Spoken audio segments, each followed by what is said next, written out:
need a user database. That's gonna come up any moment now. Welcome to Code Hangout number 155, where we're gonna look at the user database. We have a little bit of a to-do list here. Let's make sure all the streams are up and running. Twitch up and running. YouTube always takes a little bit longer. Did I hook up all the streams correctly? I think I did. But we'll just take a minute. Come on, YouTube, you can do it. Can I not start ahead of the scheduled time? Yes, I can. There we go.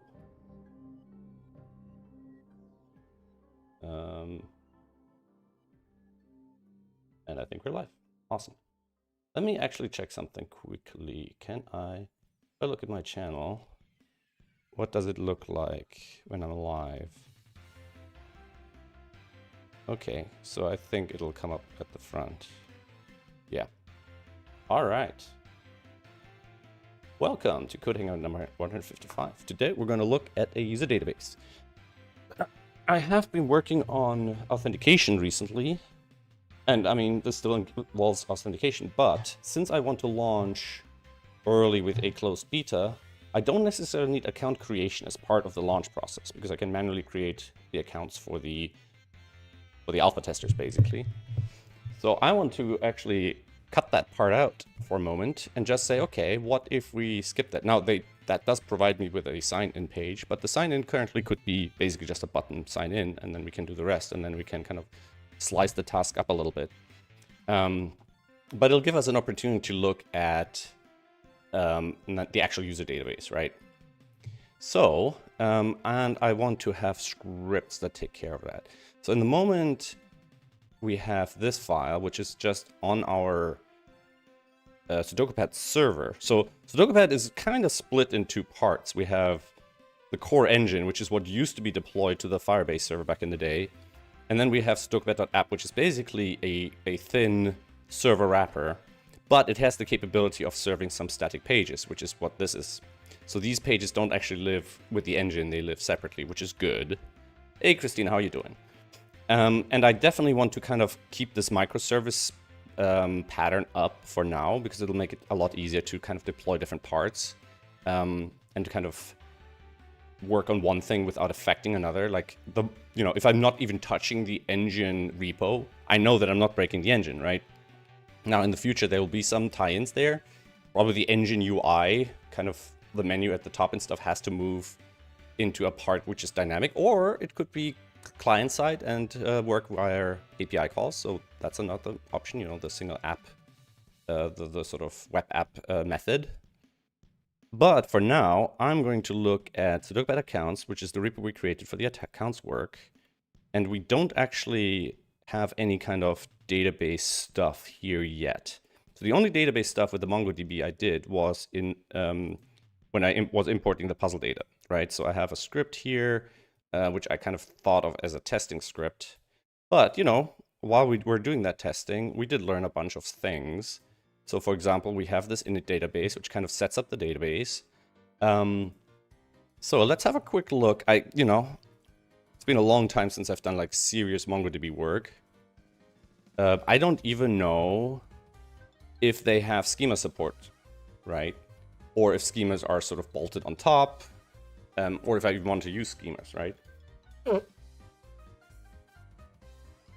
So let's see.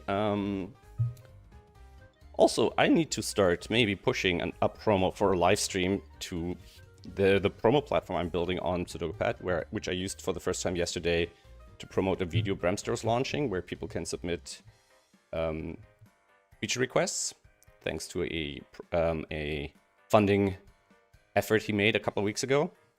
So check that out. Go to Bremster's channel, Bremster Puzzles. You should find it on YouTube, no worries. There's a video, I think it's the last video.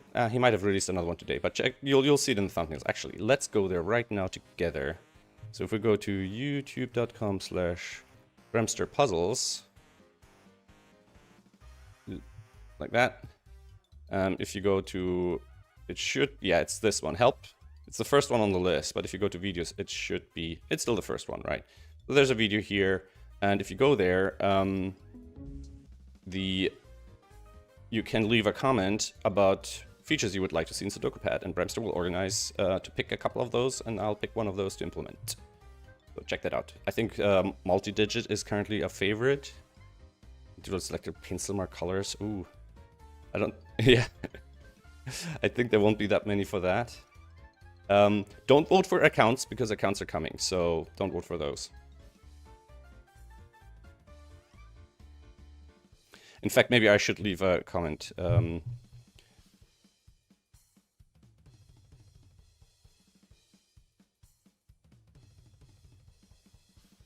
me actually leave a comment for user accounts, cloud saves,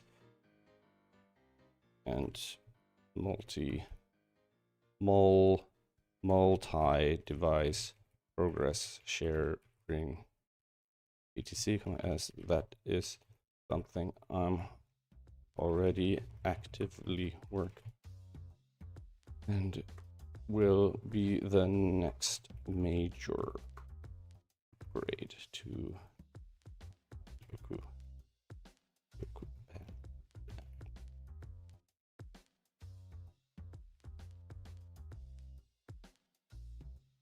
I'm gonna leave this comment, and I'm gonna ask Bremster maybe to pin this one. Can I link to this comment?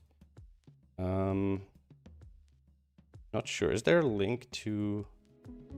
Is this a link to a specific comment? I go to this link. Can I just go straight to that comment? Apparently not.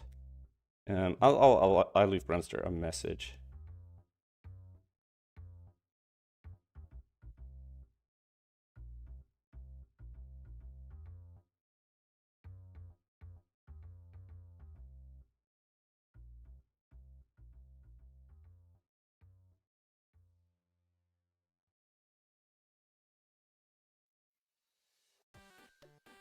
So folks don't need to waste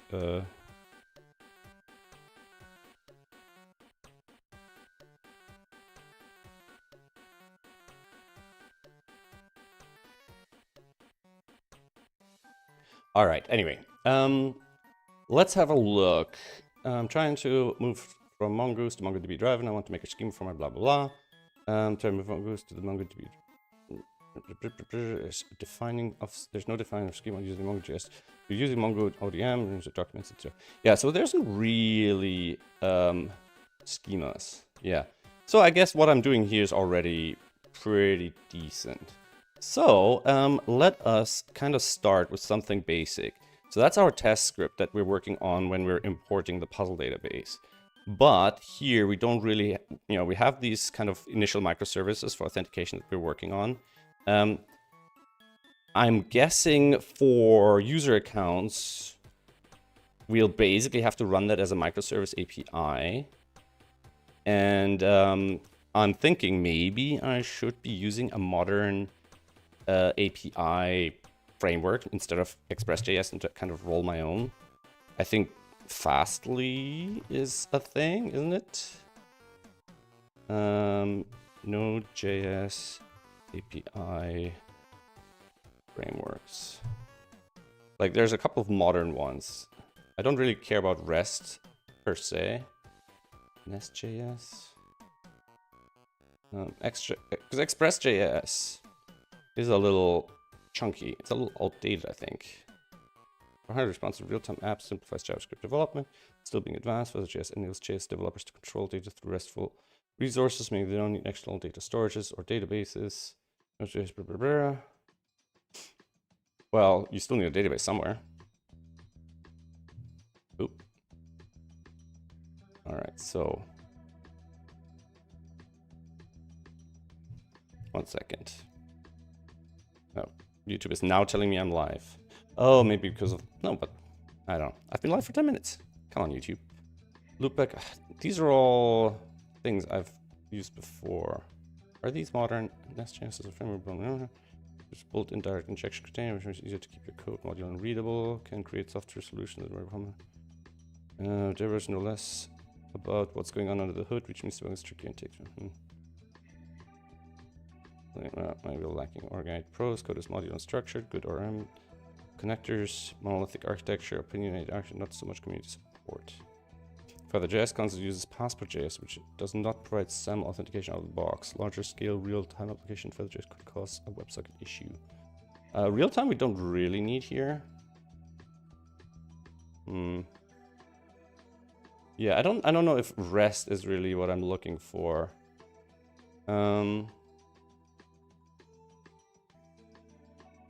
All right, these titles, best X in Y, in date, whatever, they sound very AI generated, and I'm not sure if they're reliable. Because I need new things, not the stuff that I already know about, which is usually what AI generated articles create. Maybe now is not the time to start with a new one. Nest.js came up, Sales.js came up a couple of times as well. Alternate and REST APIs, reasonable secure. Maybe I should check that one out. I think that's one that came up in the past. If I look at Sales.js, right? Oh, I hate the getting started button. I want the detailed docs first thing.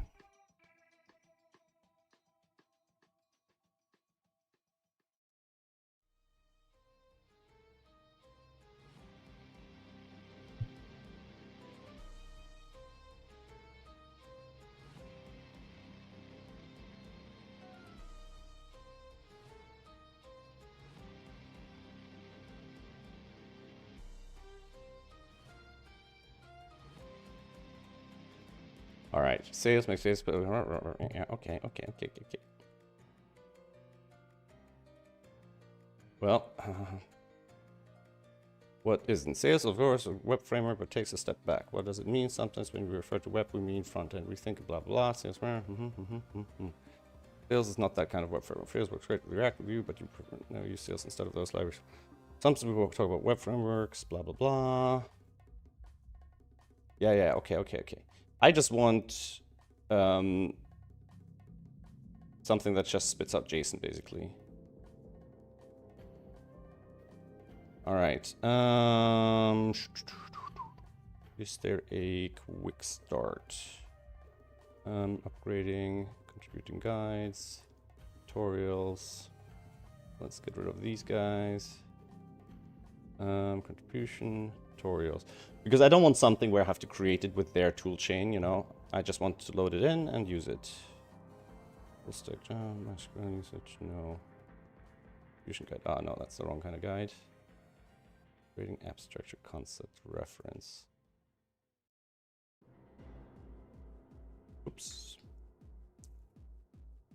Lifecycle advanced usage blueprint API. All right, let's try get started. You two don't just know. All sales. All right, let's try that then. Oh, do we want to install it globally? Fine. We'll install it globally. I hope it won't take 48 seconds. That seems like a long time. Well, maybe it's not. And it's not sales. Just sales. All right, here we go. Yeah, I'm not gonna grab a cup of coffee. Let's see, 48 seconds.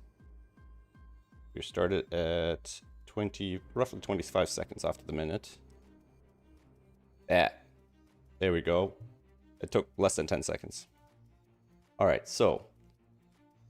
All right, it wants us to create a test project. Let's try it. Create a new test app into, let's just see where you want to be and type test project. All right, so it's mkdir sales test. All right, and then we'll do sales new test project. And I don't know why my fingers put in an E into sales. Here's here. So type 1. Okay, so it wants us to create a 1.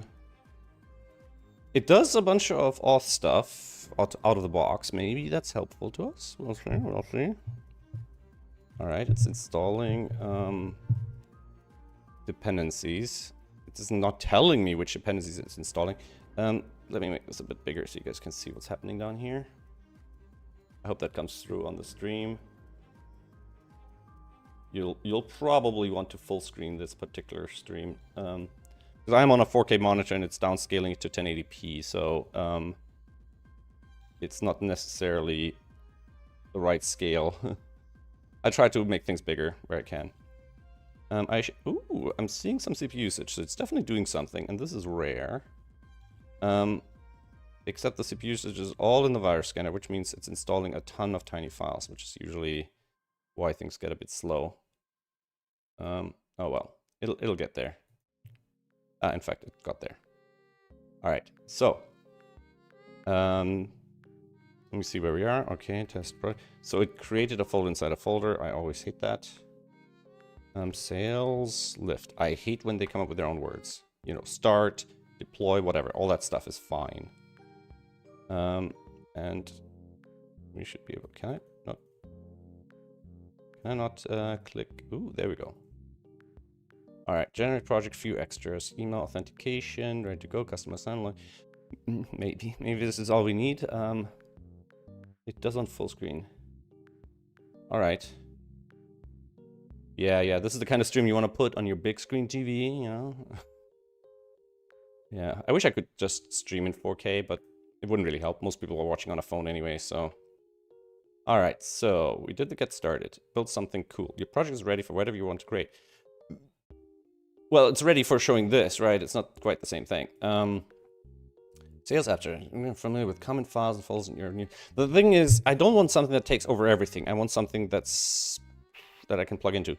Let us have a look at the sales test folder here. Because you see, if a blank project creates a ton of things, then you might have to learn too much stuff to even get started, you know?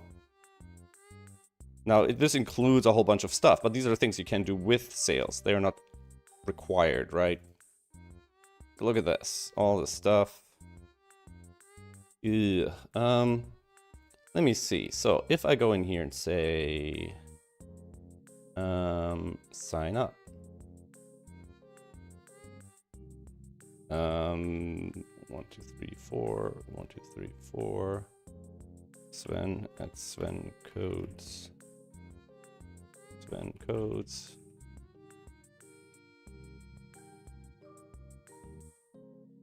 Now, does this go to external services? Yeah, shut up, Google. All right. So this has only logged in people can visit. Don't you feel special? Update my email.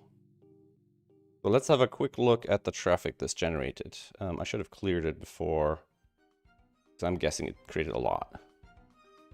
So it came in here, and that's already after the whatever.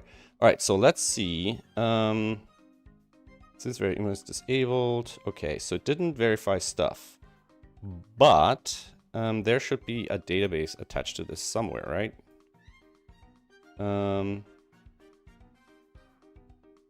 So for example, learn about your new app. Yeah. So where does it? What is it? Sales, of course, a web framework, but takes a step back. What does it mean? Sometimes when we refer to web, blah blah.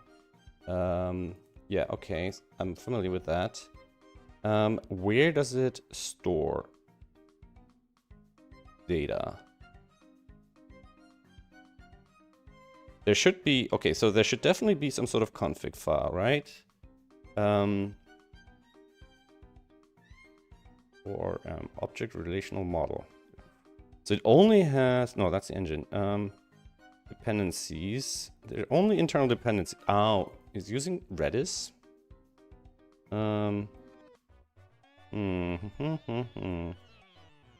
Including an editor config bugs me a little bit. Yeah. Especially if you're indenting with spaces, and you obviously don't know what these characters are for. And you're objectively wrong. Sales RC. No. Where does it configure things like the database access?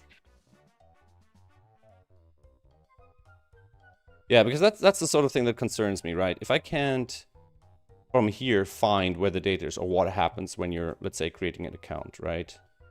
So let's see, controllers, account, log out, update profile. So for example, update profile. Can change email prof, take in new email address, extend. Like, where does this actually interact, right? So this is some sort of schema export. Books, custom, models, user model. Does it just store them in memory?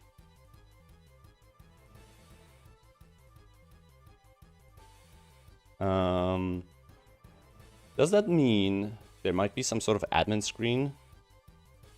Use emails, layouts, pages. So we have the app here.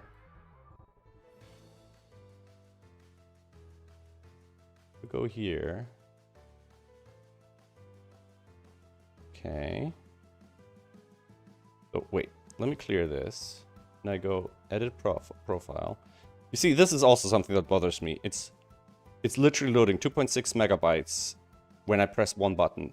Like, let's clear this, right? I go here. It's just loaded 2.6 megabytes. What the hell? Lodash alone is 422 kilo. What the hell? Lodash, woo. This is like triple the size of all of SudokuPad. Okay, I don't think I'm going to use this sort of setup. And the problem is, right, by layering all of this on top of an example, you kind of... js.stripe.com, is that what it's using for sign-in? What? Stripe. Stripe.com.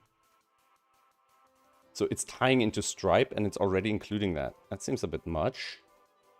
Don't you think? Okay. Where is the API interaction? So it's already tied into Stripe. Because that's the problem, right? So somebody created this example, which is just a complicated app that doesn't help me in any way. Update methods. No, that's JavaScript files. It's like loading most of the system into the front end, which is not really what you want. No, it's like it's talking more to Stripe than to my own stuff. Yeah, it's pinging on a socket. Okay, that's all stuff I don't really care for. Where is it interacting with the backend? All right. If I go here, I clear this, right? Like, if I refresh this, how does it know it's signed in? Is that happening server side? Is that happening client side?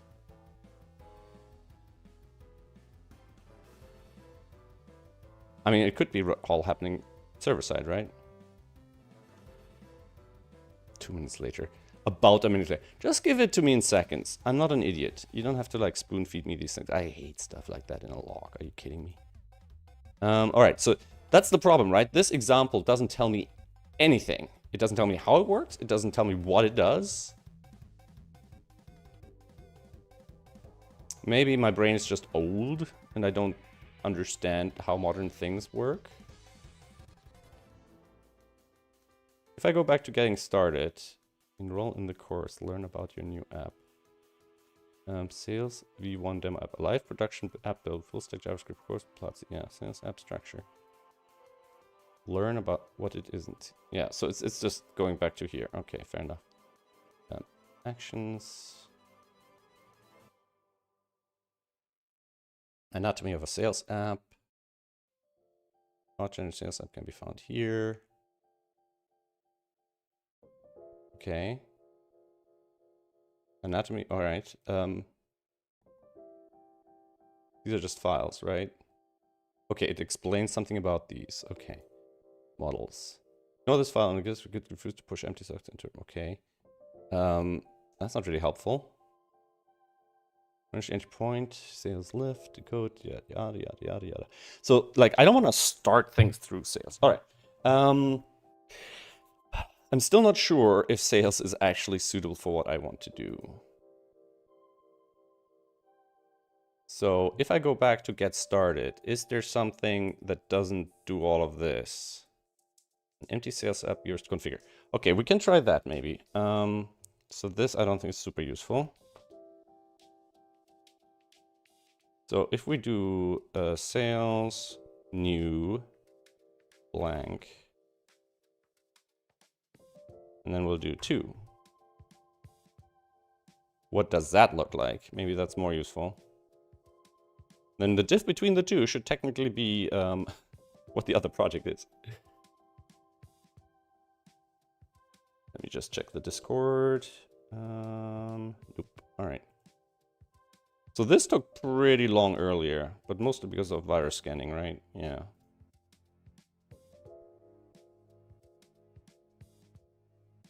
One thing I don't understand is, so I created a user now. Where does this user live?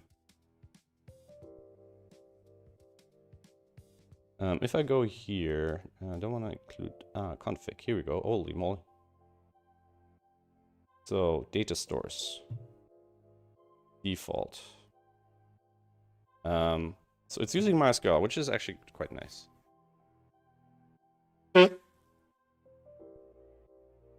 But as far as I know, I'm not running a MySQL server, so unless sales set that up as well.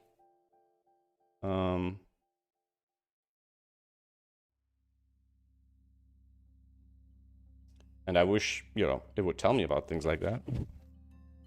So data stores, models, because these are all blank as far as I can tell.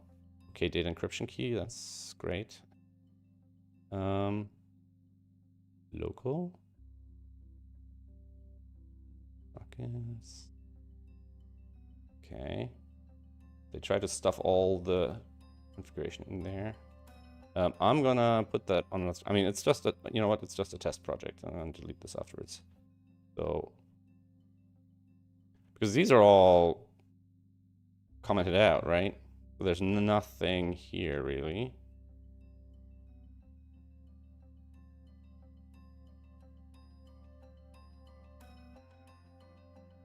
Only allow origins. What is this? Custom base URL.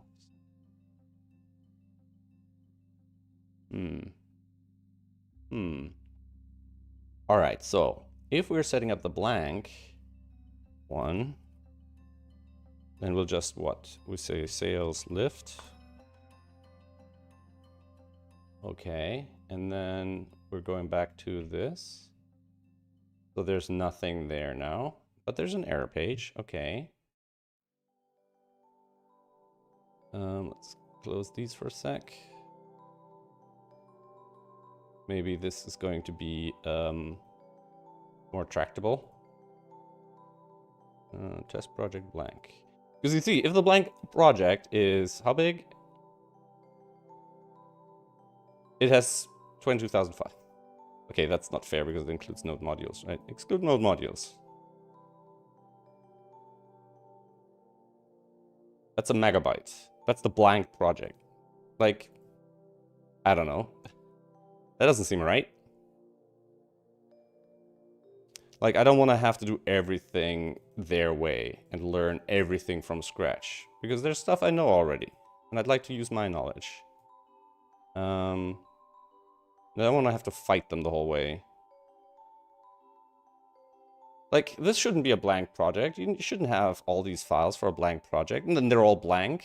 They're all empty. That's not a blank project. I hate those. Okay, pages, homepage. Views, pages, homepage. They're all using EJS, so they're already decided. So that's not a blank project. This is not... you can do this. I don't know what... You see, I don't know what Sales.js does here. Like, you can do all of this with React, with Express, right? Like, you can... Because this is not sales. And it says default homepage, except it doesn't, because it redirects me to welcome. Ah, okay, here we go. Get started here. You learn the framework explore files for generating this new app. Lift your app. Looks like you've already run. It says lift, yada, yada, yada. Blueprints are just the beginning. You'll probably also want to learn how to customize your app's roots, build custom. Oh, really? You might want to. I mean, that's the thing. They all treat you like an idiot. Sorry, not good enough. I'm not an idiot, unfortunately. So let's go back with what we know. Sugun, sign up. All right. And what that means for now is we're gonna create a Mongo database. On our account service, we've got some basic stuff like this, yada yada, right? And it kind of proxies through to the microservice behind it. So what we're actually gonna do is we're gonna separate them at this level here. So we have source, but we didn't separate them here. So we're gonna create a folder and kind of build something that's independent of all of these, because this is really just testing with Kindle. I don't even know yet if I'm gonna use Kindle and so on. So what we're gonna do here is we're gonna call this UserDB for now. And UserDB just is a stand-in for the user database microservice.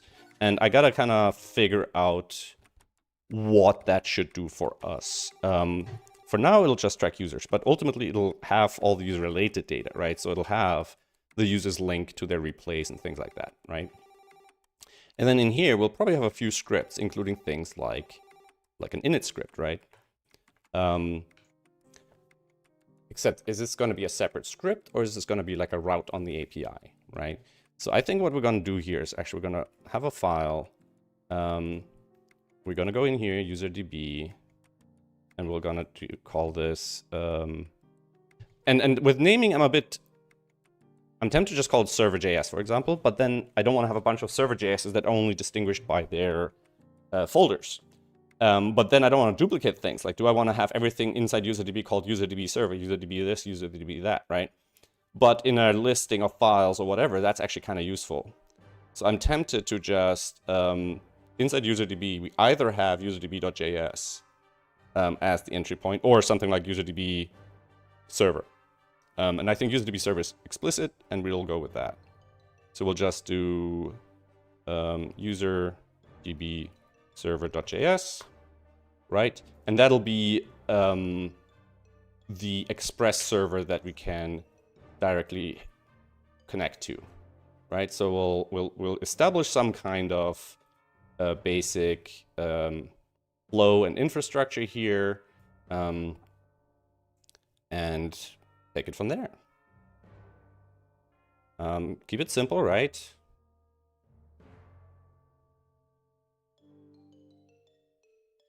And we'll probably want to,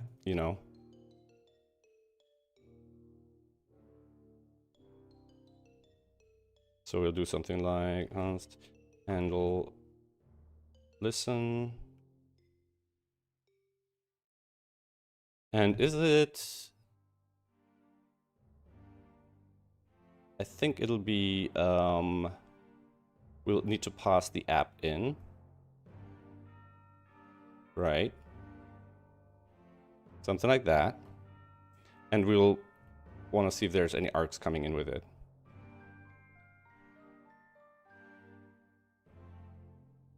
And we'll start it from the bottom. See what we get, right? Because, for example, the port, can we extract that from in here? We'll do this, and we'll do something like... And I think I actually want to look this stuff up now. So, Express JS. I want to actually look at, hey, the listening, whatever. Yeah. I don't think 5.x is going to be helpful. So, application, listen. What exactly are the arguments for listen? So, port, host, backlog. What is the backlog here? So, you see, this is what I mean when I say something is not documentation. You cannot have an argument called backlog that does not occur a second time in your documentation. Then you're not documenting anything. You're just giving it a label, but you're not saying what it does. You know, where else are you talking about this? All right, it says it's equal to HTTP server.listen. All right. It's a little lazy.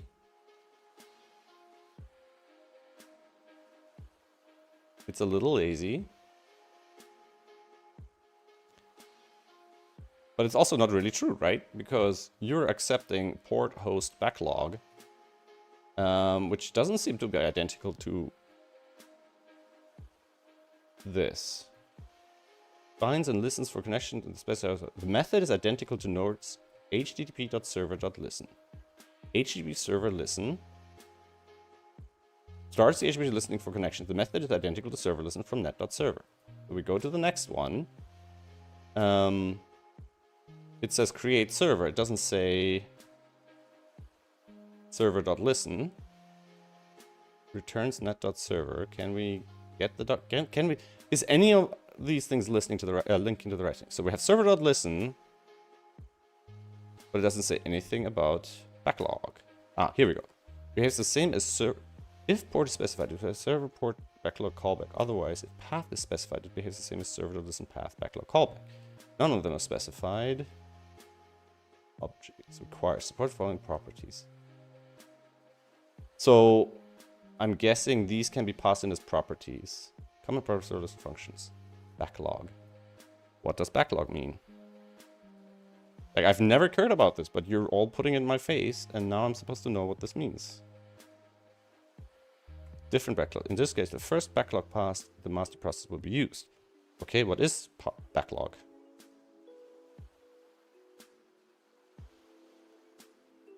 Nobody says. All listen methods take a backlog parameter, specify the maximum length of the queue of pending connections. The actual length will be determined by the OS. Okay. Thank you. I shouldn't have to read 5 different pages to get that information, if you know what I mean, right? Now, if we're going to do this, and then we'll do this, handle listen. And this is kind of, I had built a simple server, which I think was a wraparound Express to kind of integrate all of this stuff. Except simple server, I think, wasn't even using Express because, I don't know, these things, Express should be doing these things, right? And I'm wondering if handle listen and init should be async, right? In other words, do we want to wait? Do we actually want to listen before the root's initialized? Maybe not, right? Maybe not. So I'm starting to think if I maybe want to change this. The thing with init routes, ideally I'd like to be able to add and remove routes at multiple places, but it's not necessarily what I should be doing, right? And generally this should happen at the end.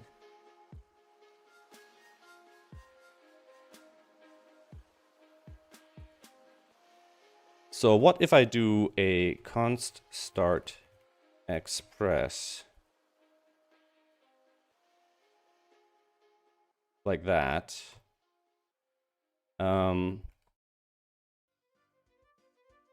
you see, part of the issues I have is, can I attach up additional arguments to the express server here and carry them around with the express object, or do I want to create my own wrapper object? Which brings me back to simple server, right? So I'm almost tempted to just have a server object here that wraps express, and the server object has different things like routing, starting. I pass in options once, and this is all wrapped inside the server object. And I'm almost tempted to use a class, except that is introducing something new, and I'm probably overthinking it right now. I think I'm gonna do an object sort of for this sort of. Let me compare it to simple server that I've already done in the past, just to make sure I'm not doubling up on effort. Because yeah, simple server, you see, it has caching, it has a bunch of things, but it doesn't use Express. So we're gonna do an Express server here.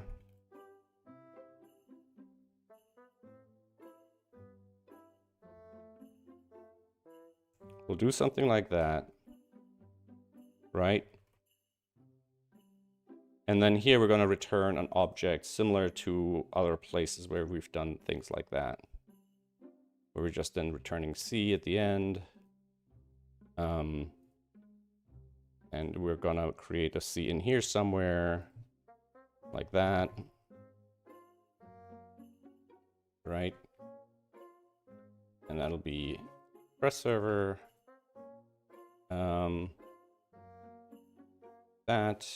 This is gonna happen in a minute. We'll do that. And we'll do that.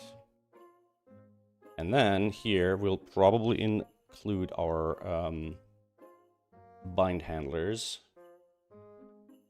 which now I'm realizing is actually not one of my portable tools, but is actually from utilities, which I believe I might have already included somewhere here. Let me do that quickly. Bind handlers. Pretty sure I've used that before. Here we go. Yeah. We're gonna put that here. And what we're gonna do is we're actually gonna update that to make sure we have the latest version of that. So we don't screw anything up here. I don't know if that has changed in the meantime. We can do this, right? And then we'll do something like this. Handlers, init, boom.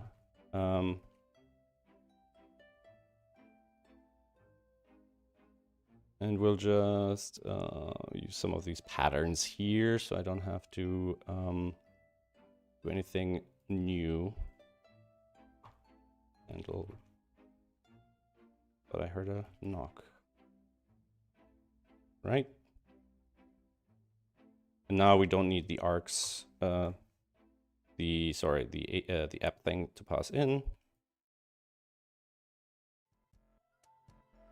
We'll be able to do something like that. All right. And then we'll do something similar for init.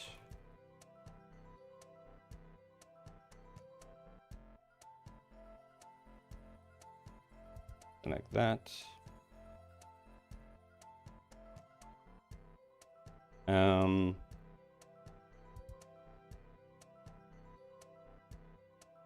then here we'll do something like this, .app equals bind.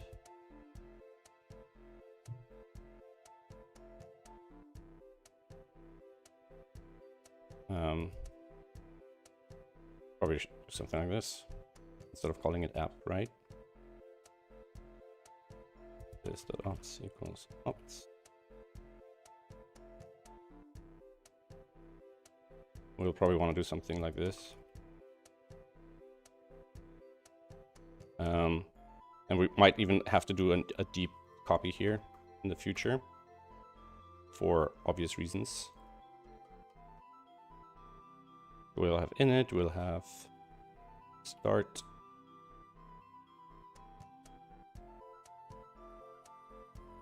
Right?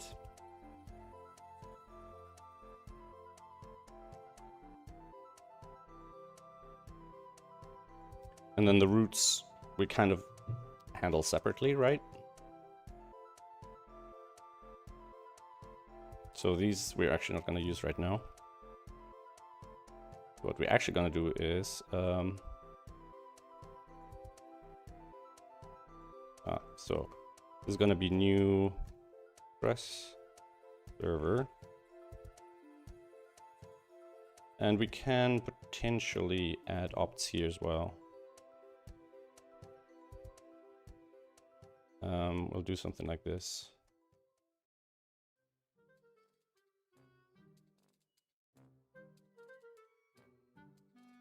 Now the question is, do we want to replace the opts here or do we want to assign them? The way I'm thinking about this is we potentially want to have the defaults assigned here, and we might want to overload the defaults here. But do we ever want to support a case of initializing more than once and changing the options? Probably not. So what we might have to do, we'll probably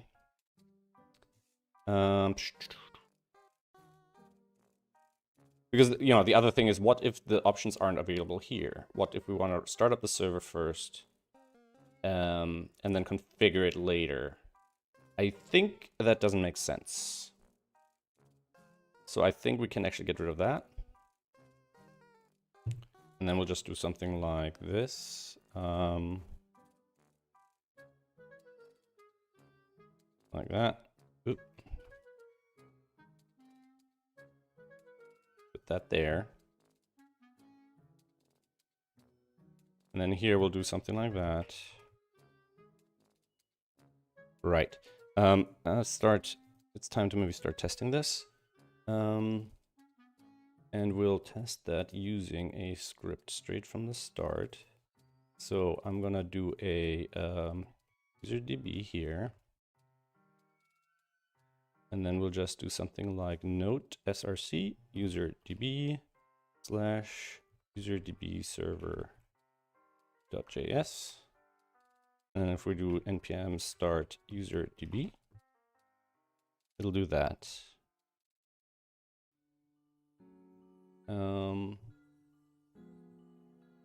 Now I have to decide which way I'm gonna jump on this. We'll probably do this.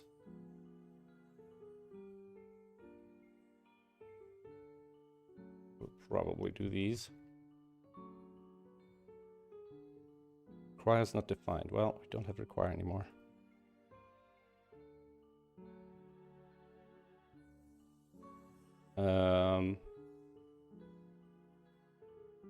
What? Wait, what? UserDB server. Why is there a space there? UserDB server require not found.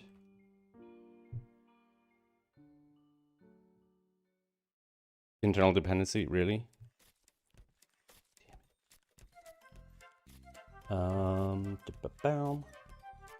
What? UserDB server.js. What? User accounts.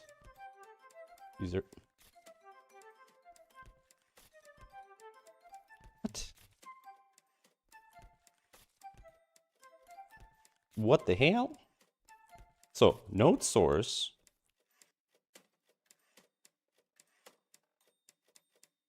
Oh, did I say npm start? I think I did npm start, right?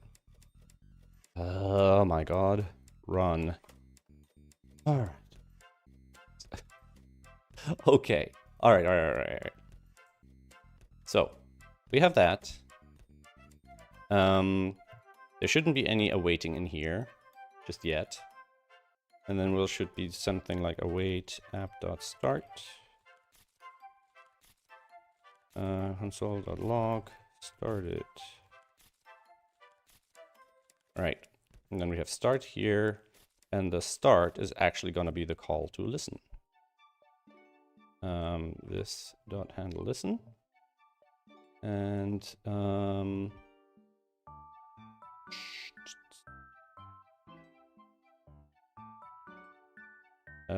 blip const port equals this dot onts, and we'll do that.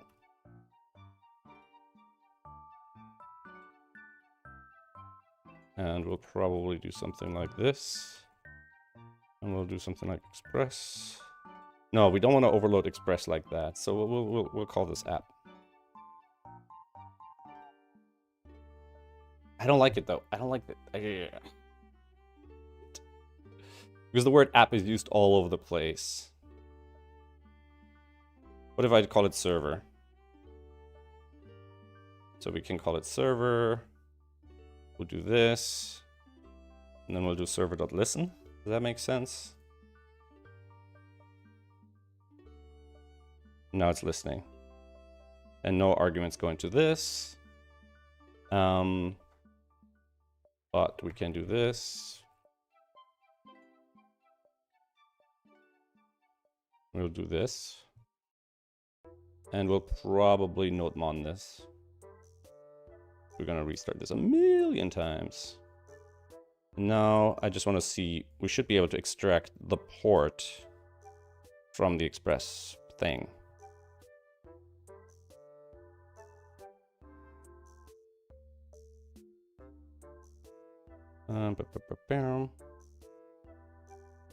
So, or maybe not. That's, you know, I'm asking too much now. So if we go back to listen here, does it tell us anything about the callback? Because the express is really a thin wrap around this stuff, isn't it? So, let's say backlog parameter, yada yada yada. Backlog callback, callback, callback, callback, callback. Problem with, you know, once again, does this tell us what the callback actually gets passed into? Like, callback here is completely sort of untyped. And it's not even named, like, they're all called callback, right? Even though they're all different functions. Okay. Node.js server, listen, callback arguments.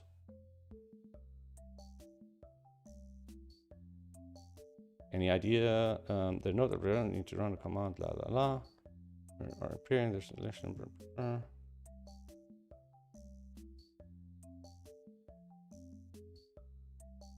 So server.address, huh?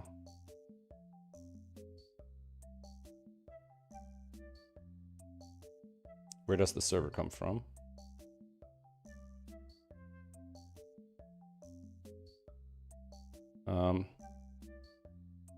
Server mission.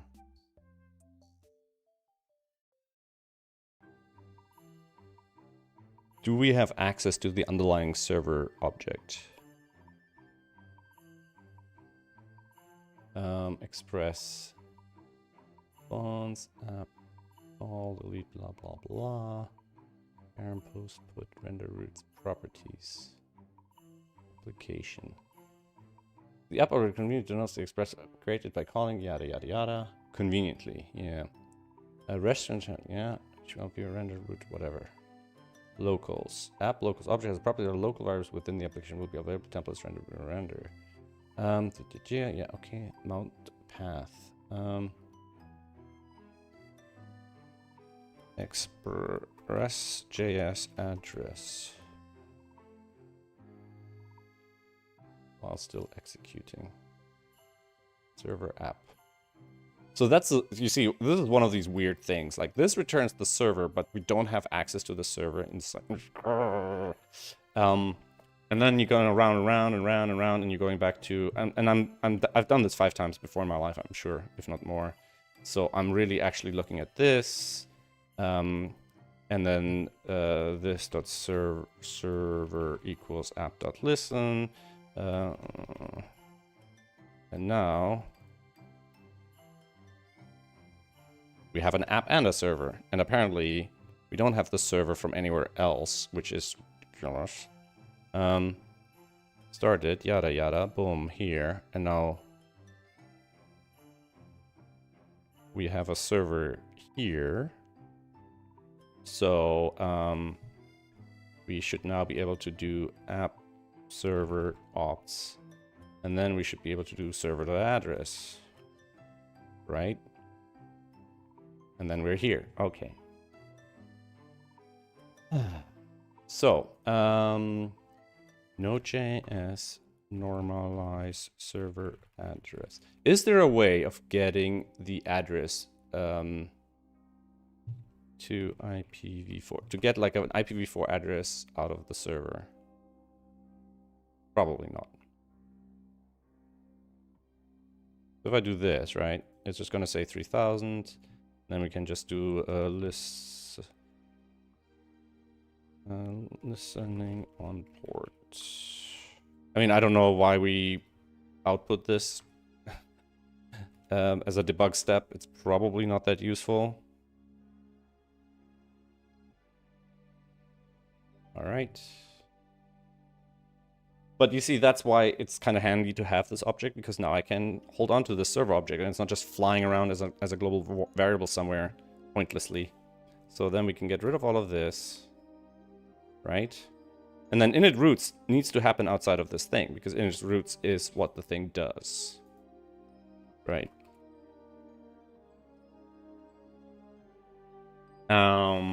Now, do we expect an express server?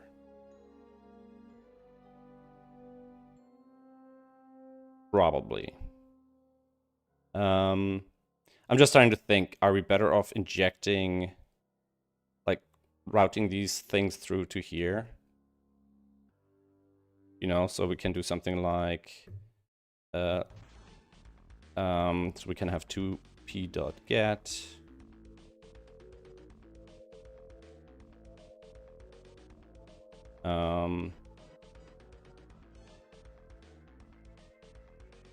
Something like that, right? And then we'll just say, we'll extract all of this internally. Here we don't actually need this, nor do we need this here. And then we'll just say app.get route handler for now.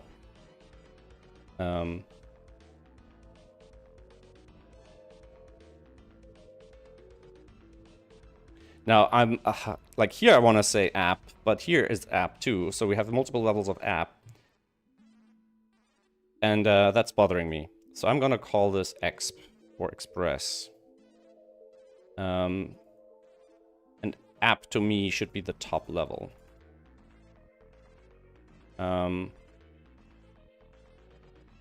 Because now we can do this, right? And we'll just say await init routes. App.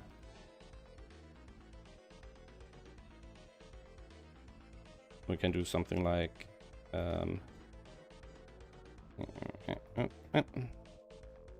index. I'll just do something like this for now.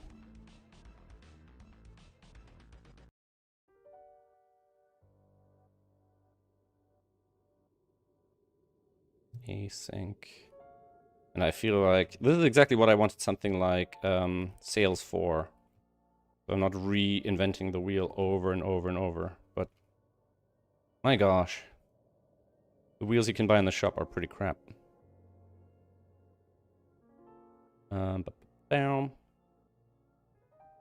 App.get requires a callback function, but got an object. Root get express requires a callback function. Root get. Ah, wait. Yes.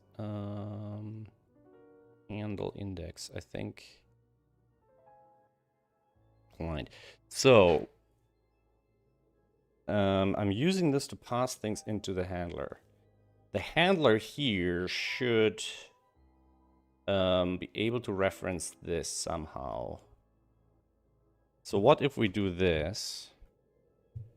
And the handler is...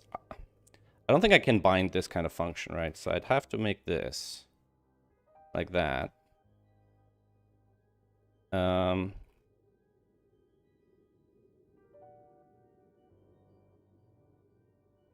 If I do this, and now we can hit that.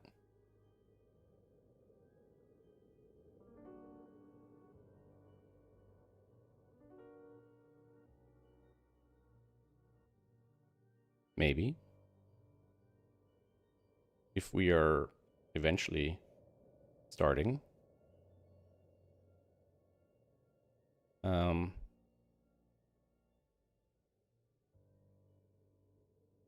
Oh, okay. I think this is it, right?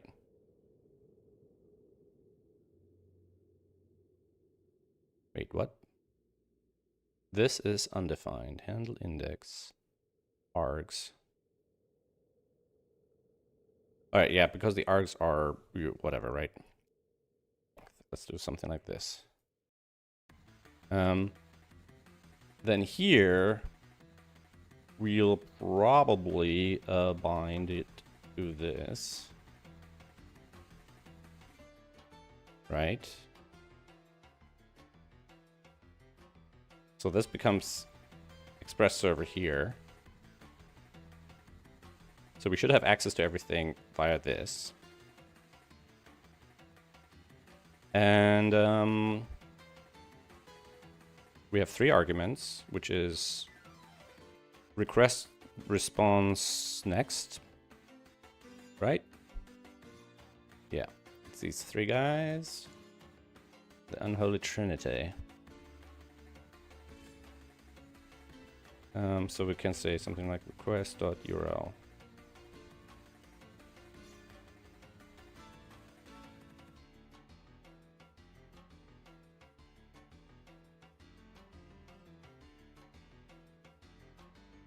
Okay. And then we'll do something like const exp goes this exp.send hi. Right? If I do something like that, boop boop boop, this is not a function. No, response to send hi. Boom, there you go. All right. All right, keeping it simple. Okay. Now, I don't care about the templating stuff at the moment. Again, this is going to be a JSON API. So I think we can get rid of all of this. Right.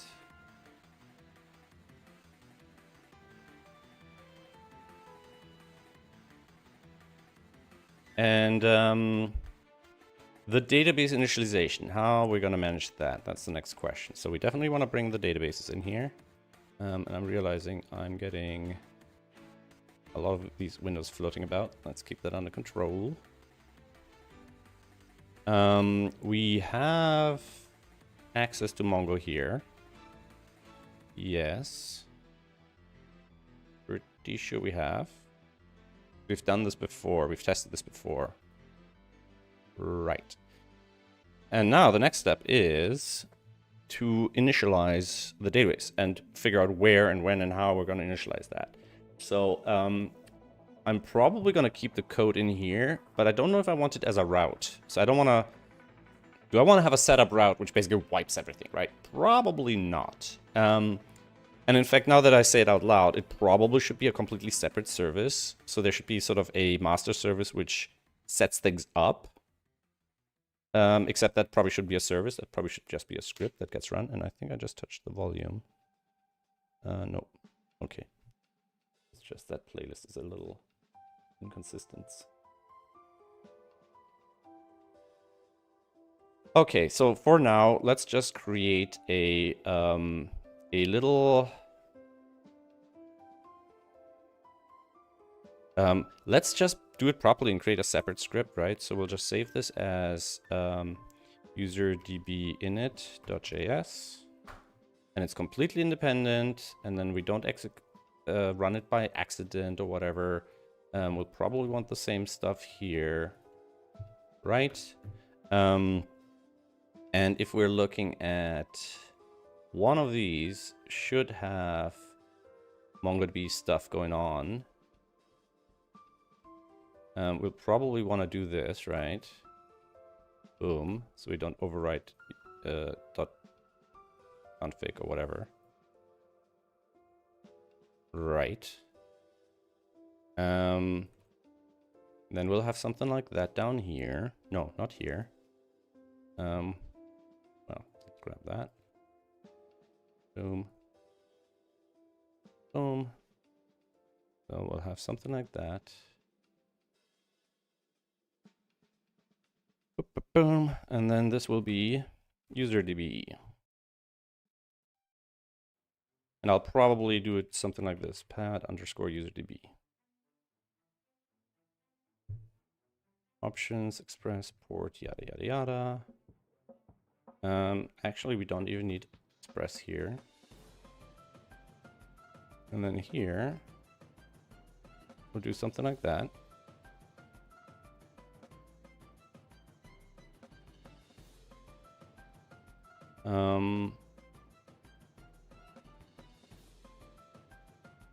Yeah, we don't need this for now. UserDB.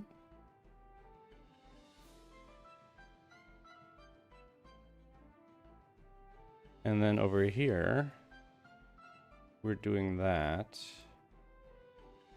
Oops. Sure. Because this might initialize other things than just MongoDB, so it makes sense to have it set up for more than one kind of thing. All right, so if I do npm run src/user, no, if I just say node src userdb/userdb init,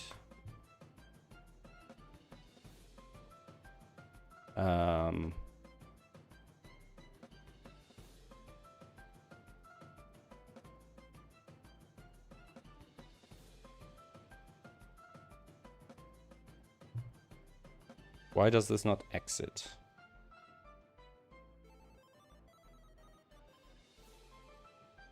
I think we might have to close it. If I go MongoDB Node.js close. So we'll probably do a db.close at the end. If I do this, db.close is not a db client.close probably. db here is actually collection. A db like app is super dodgy as a thing. And now we kind of want to look at the database initialization in here. So we'll do something like that. And we'll just say something like users. And then we'll figure out what we're going to put in there.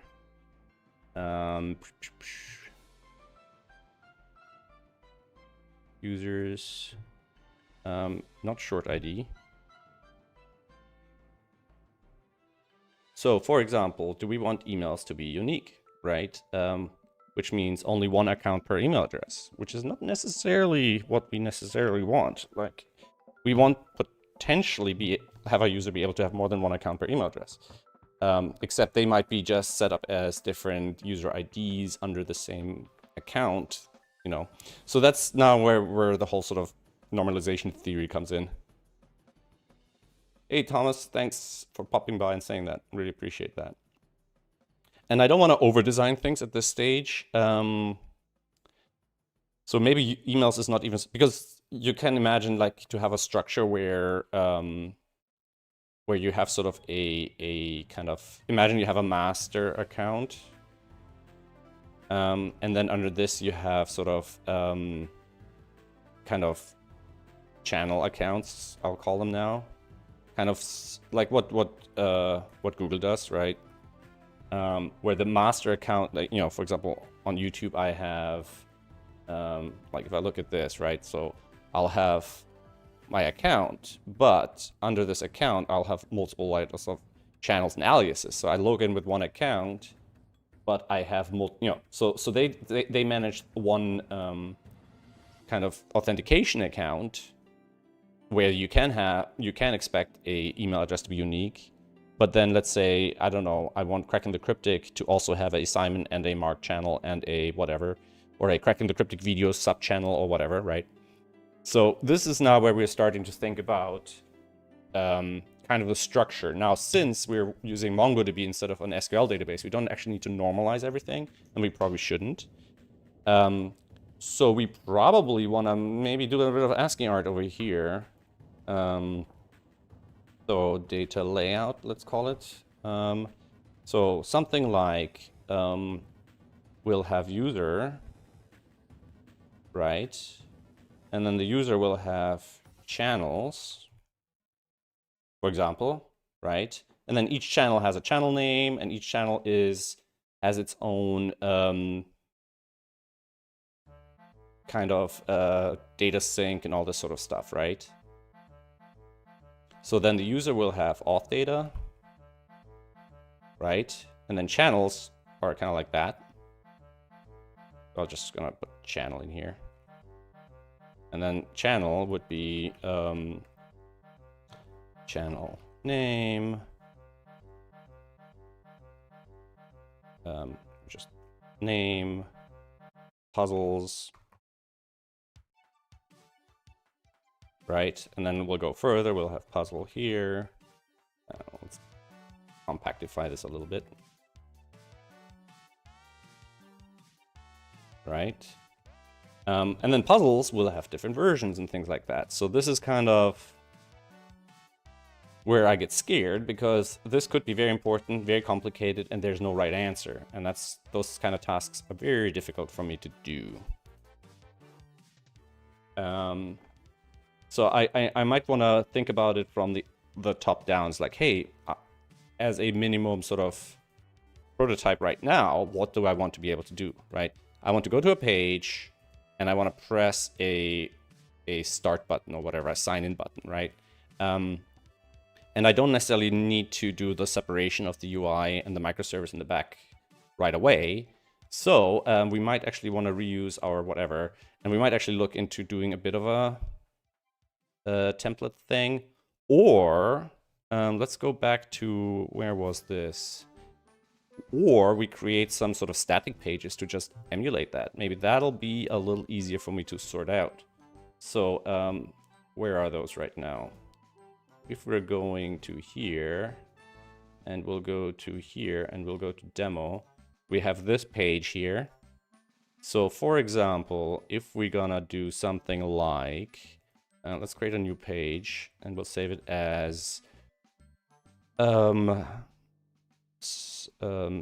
user flow a01.html, right? So we'll do something like that, for example. And then we'll copy most of that in here, right? And then here we go to user flow _a_01.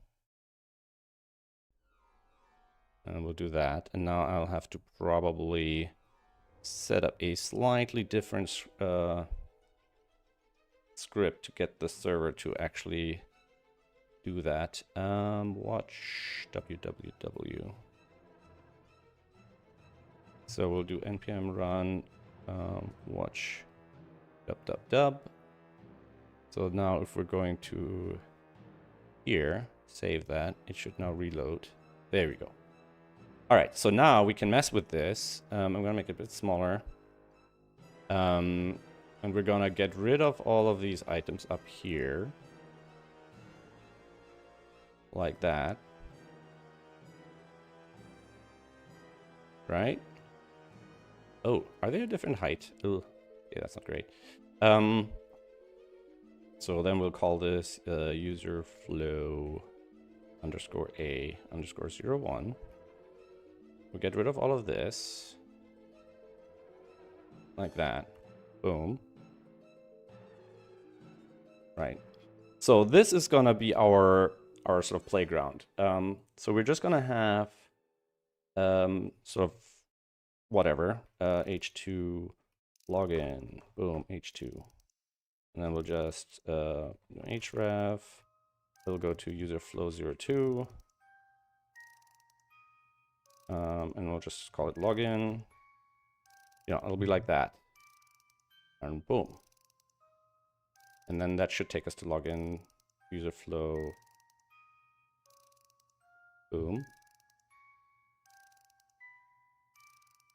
Okay, which doesn't exist yet. And if we search, save this as user flow 02. Login 02. So then here we go 02. User dashboard. Something like that.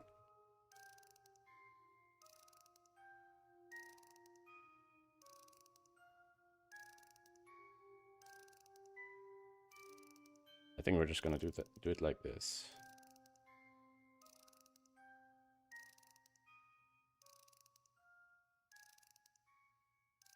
Right?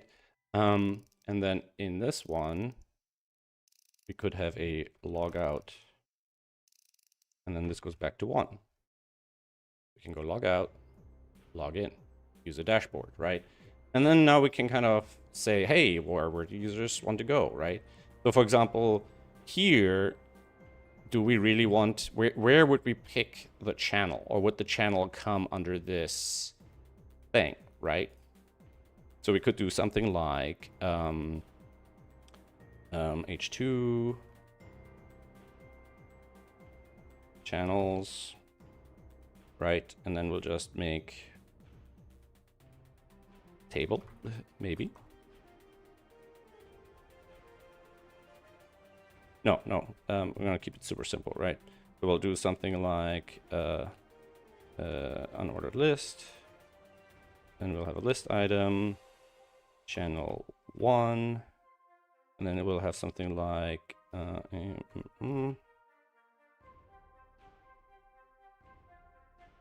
something like that. Right? So if I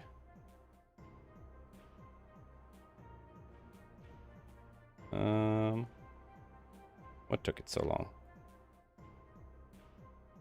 Oh, I think it might have to be doing that every time, and that might not be great. Okay, well, we'll see, we'll see. So then we can have different kind of user flow things, and maybe the numbering of the files isn't great.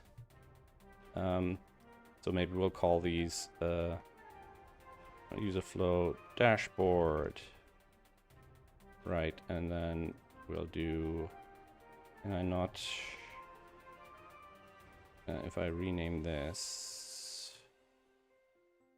can't rename these. Well, that sucks. So these will be not even here. These will, you know what? I think I can do it over here. Yeah, I don't know why I couldn't do it in the other one. Login, and then rename. Oh, inconsistent. Board. And let's get rid of the A as well.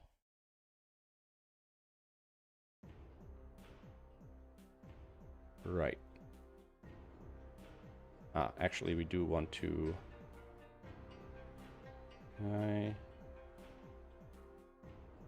Nope.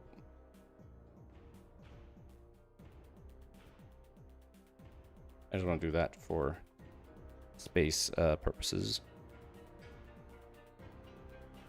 Right. So from login, here we now go to login. User flow login. Right. Then here we click on user flow dashboard. Invalid string like what? Why? Why does it take so long?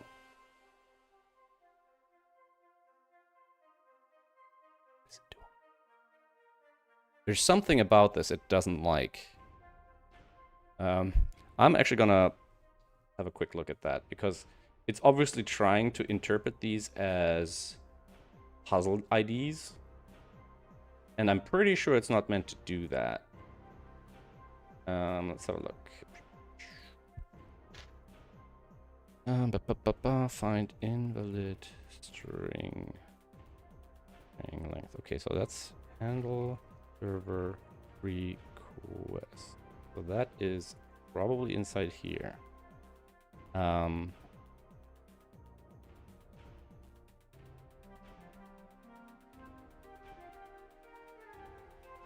Maybe we'll get the full thing here.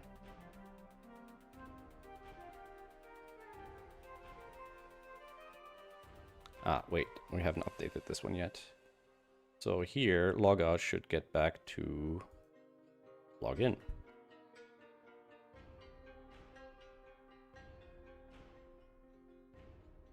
All right, now it's not doing it anymore. Great. Well, I don't know. So, never mind. Okay. So we'll have channels, and let's give them names so we know that these aren't just numbered, right? We'll worry about that later. What else do we have here, right? We'll have account details. Right, we'll have account details. Then these actually should be also links. Something like that, right? In fact, no, yeah, they should be just links, and the edit should actually be within the channel, right? So from here, we'll actually go straight into the channels. So it'll be something like this. Channel A. Channel A.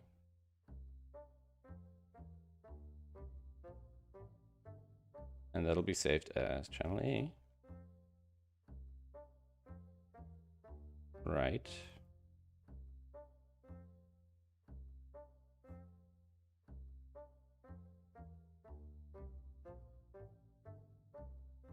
Right, so if I go here, go to channel A, we have log out, but now we also have dashboard. We'll have account dashboard. Boom. Right.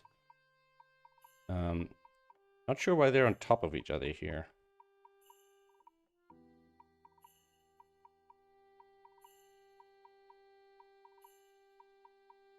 Oh, get this kind of autocomplete. Go to channel A. Okay. Log out. Do that for now. Log out, log in. Channel A, account dashboard. Account dashboard. Account. Channel A, account dashboard. Okay, it's just a pause when it's updating the stupid cache. I might have to get rid of this for the local thing. Wow, it's 200 megabytes now?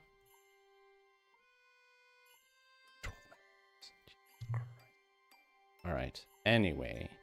That thing, that's a time bomb. Okay, so use dashboard, account details. So, account details. So if the account isn't a channel, right, we'll probably want to put some stuff here. So we'll have something like username, email, perhaps. Password? Ew, I don't know. Do we want to even have password here? And then we'll have something like account ID. Something like that, right? And then we'll have something similar here for the channel stuff. We'll have a channel ID, we have a channel name, something like that, right?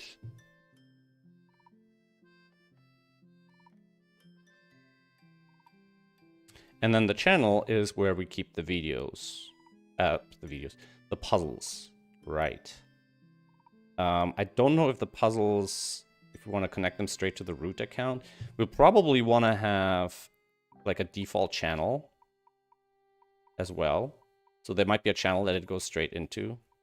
We'll have something like default channel, or it could just be the last channel you logged into, because you might never really want to go to this one. You want to kind of go to this one. So the separation of the channels from the accounts will probably want to hide that a little bit, make things a little smoother. All right, and then here we'll have things like puzzles.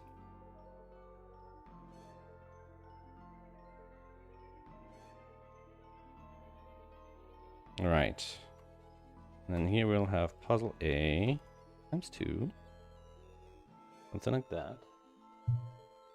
I'm not gonna have a super long stream today because I think I need to spend some time with Toby. How long did we stream actually? It's been like an hour and a half. All right, probably another half hour or so. I just want to kind of get this basic framework set up, right? So, I guess now that we're here, we'll have to do something similar for the puzzles.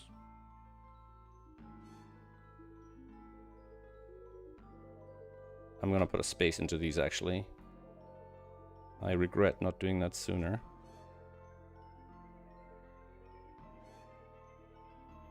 So if I do that here,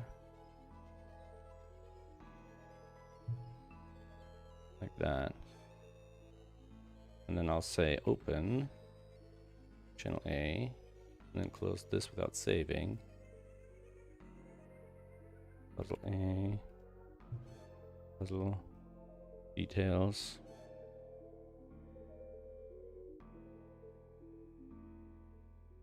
Puzzle ID. Puzzle title. Yada yada yada, right?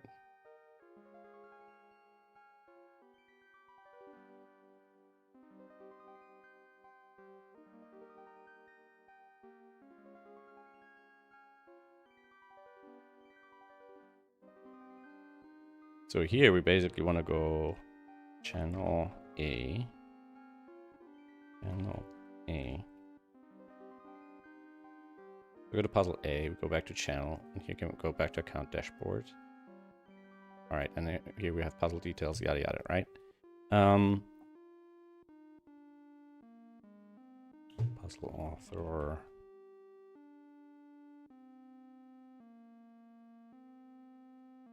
And I'm just gonna use this as a stand-in for the rest of the puzzle data. Something like that. All right. Because the thing is, I don't want to focus on the stuff that I already know. I know that we have to store puzzles. I want to think about the stuff that emerged from this, right? So, for example, puzzles here. Now I'm thinking about it, right? So, for example, do I want to have a setter account separately from the solver account, or do I want to have these merged, right? So, for example, is a channel a solver entity, or is it the account that's a solver entity? So can I solve a puzzle as the wrong channel by mistake? You know, so for example, if I have a YouTube channel, let's say I have a personal channel, Sven, and I have a SudokuPad channel. If I solve a puzzle as Sven, but I wanted to solve it as SudokuPad, do I want to be able to move the solve between my own channels, the solve information, right? Is it transferable? That kind of stuff, right? I might be overcomplicating things here. So maybe instead of having a singular login with multiple channels, each channel should just be its own login. And I might not even have to consider it initially. Like I'm potentially overcomplicating things like this.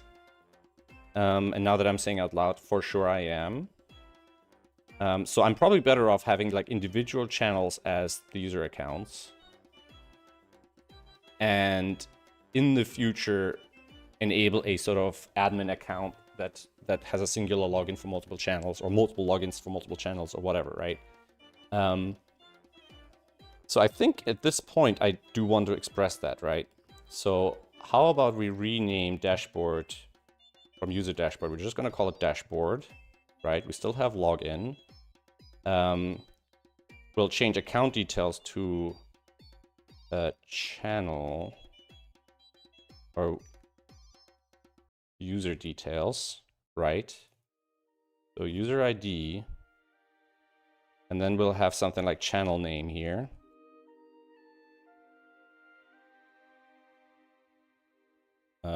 User data,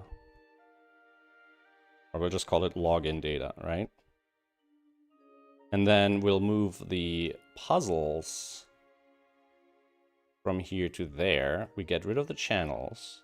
I definitely want to support multiple channels in the future, but I don't think we need it right now. So if I now go back to here, I can now go straight to puzzle A.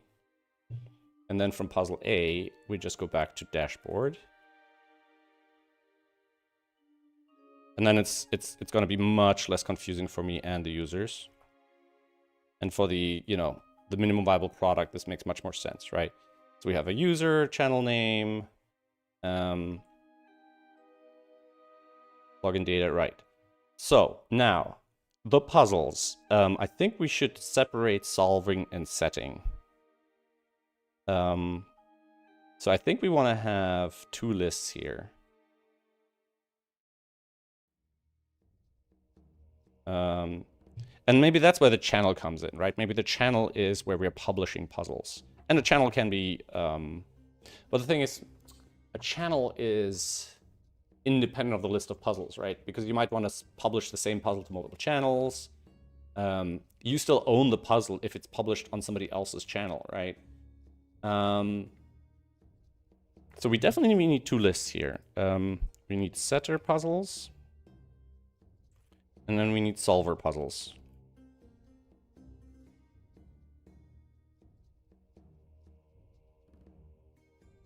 And then here we'll just created puzzle A, created puzzle B. Right.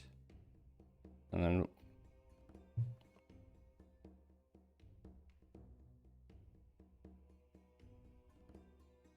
I think I'm just going to call them solver and setter puzzle, right? And then here we'll just change this to setter.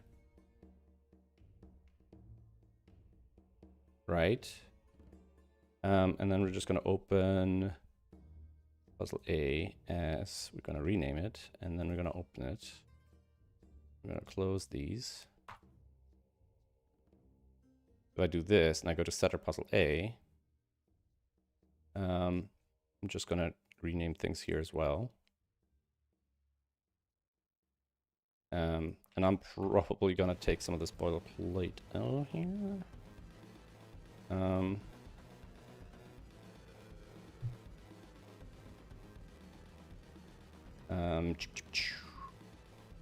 Let's do something like this. Save this as demo pages.css. Right, I'm gonna move that in here. Right, and then here we'll do demo/demo pages.css.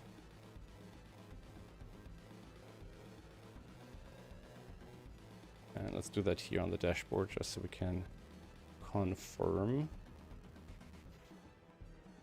All right. And then we'll do something similar for the script. So demo pages.js. That's just for this stuff that we don't really need here. I'm just getting it out of the way. Right. Oop. We missed one line.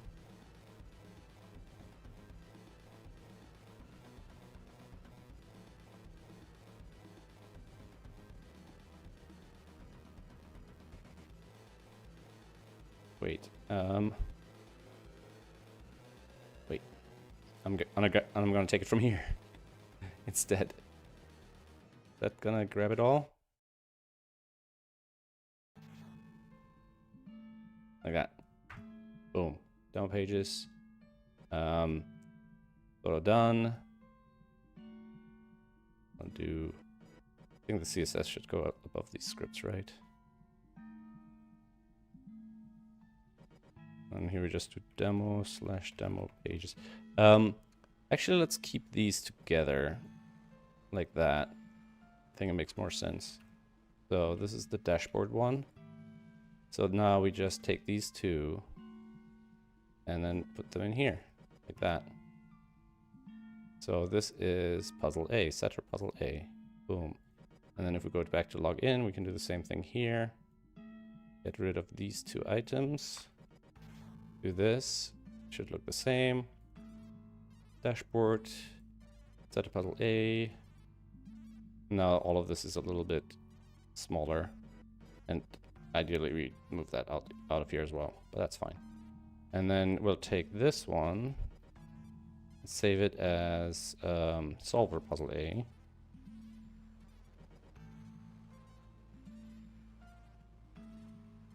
So if I go log in, go solve a puzzle A, which I guess I haven't updated yet. Right. And now here's where we're starting to to basically see the difference, right? So we have puzzle ID, we have just, instead of puzzle data, we have a puzzle reference, right? And then here we have progress data. Is that how you spell reference? I feel like there needs to be more F's or R's, or maybe not. And then I kind of, maybe some specifics like solve time, solve time / progress, last played time, you know, stuff like that.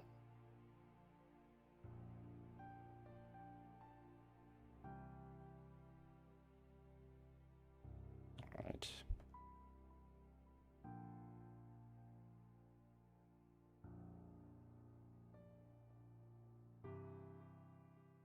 All right, so we have the solve puzzles, we have the setter puzzles. So under setter puzzle, and now this is exactly it, where we can think about, okay, what distinguishes these kinds of things, right? So for example, here we can have additional information regarding setters. So we can have a puzzle visibility, right? So where's this puzzle, what channels it's published on, videos, references, statistics, right? So these probably shouldn't be under puzzle details, so you should be under puzzle metadata. Something like that, right? And then we'll have puzzle stats. So play count, solve count, like count, yada yada yada, right? That kind of thing. And this is now the sort of thing where I can go to a setter and say, okay, hey, what's the stuff you actually want to see about a puzzle, right? And then I can go to a solver and say, okay, you know. So in fact, similar to puzzle stats, we're gonna have puzzle progress, right? So we have this progress data, progress.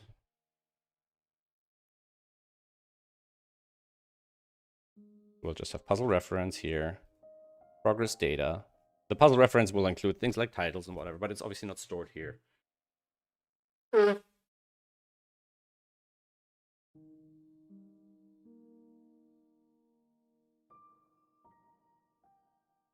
I'm gonna make this more explicit, or progress percentage. Yeah, to be honest, these are separate things, right? Because we still want that time. It's just, you know, that's the time of how long it took you to get that progress, right?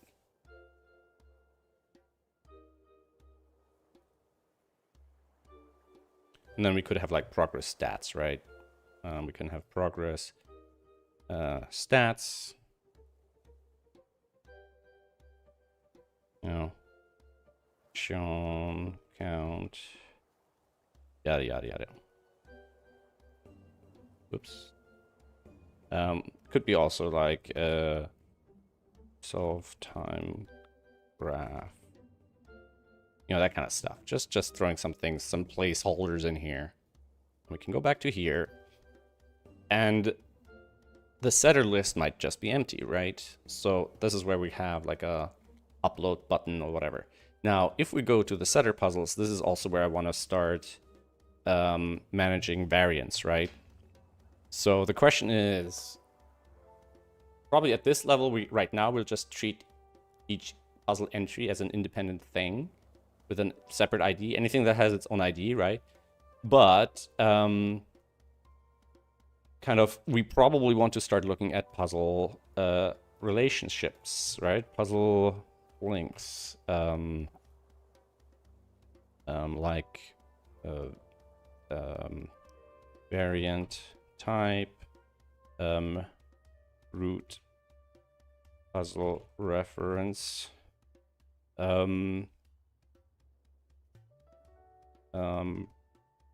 Maybe puzzle progress status. You know, like, hey, this is a early draft. This is blah, blah, blah, blah, blah, right? This sort of stuff. So now we can start thinking, okay, how do we link these different puzzles together? All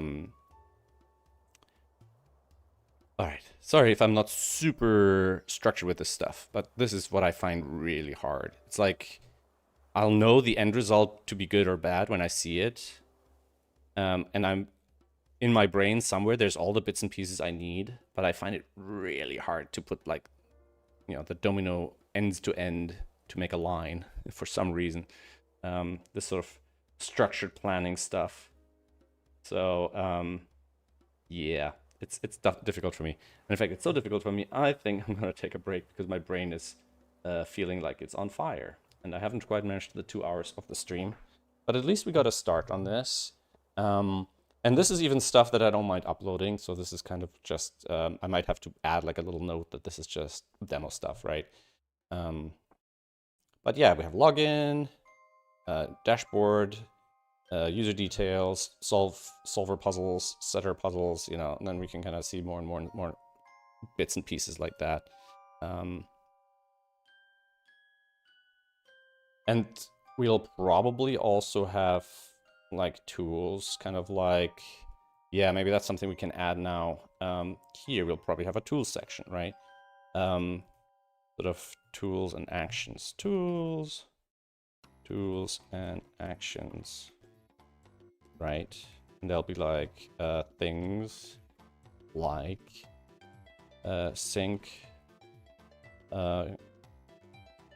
current sync browser progress, you know, things like that, right?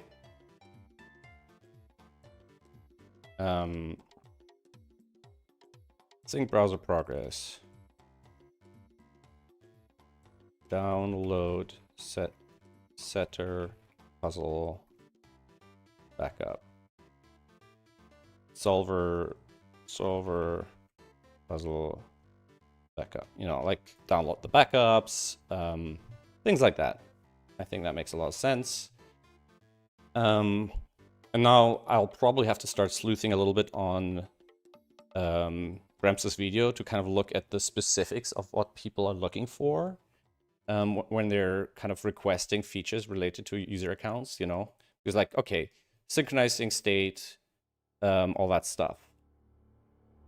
And once you're logged in, like you can just continue the puzzle from anywhere. That's a given.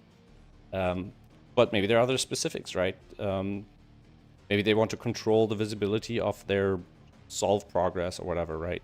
So maybe there could be like a global, like solve progress visibility kind of thing, right? So, and maybe that's not under user details. Maybe that's under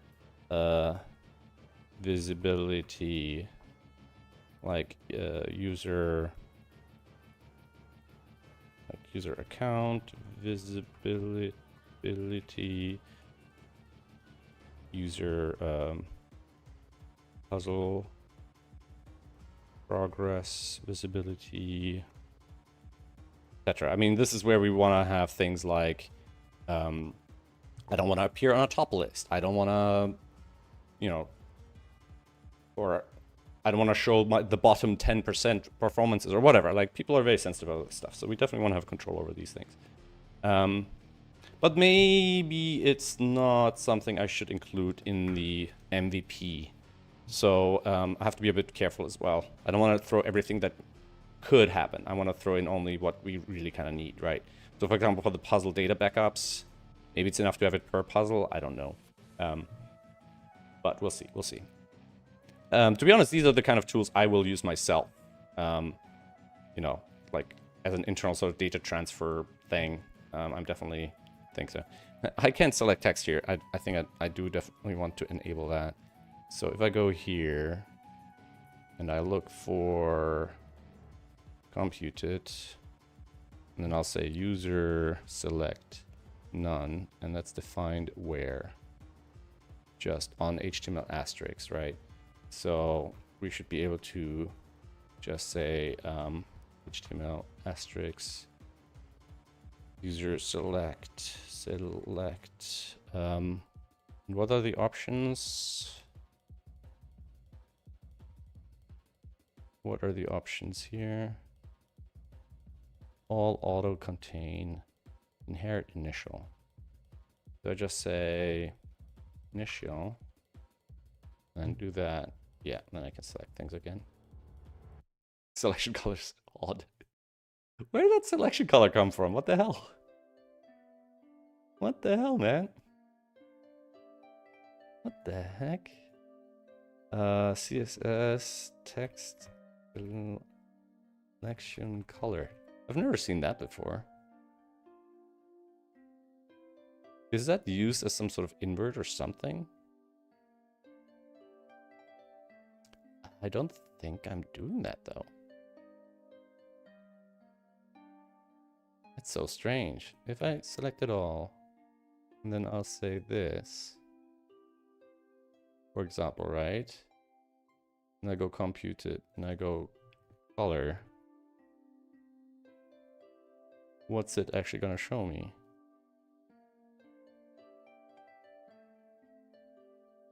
Because it doesn't actually change that.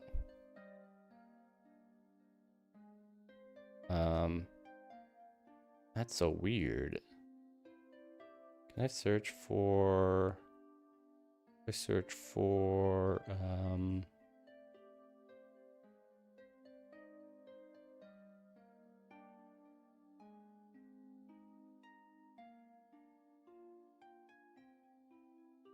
that's weird. I don't even know where that's coming from. Okay. Anyway, we didn't look at the other things, but I'm quite happy with this progress, to be honest. This stuff is tricky for me. It takes me a long time to do. I'm glad I moved that into here, actually.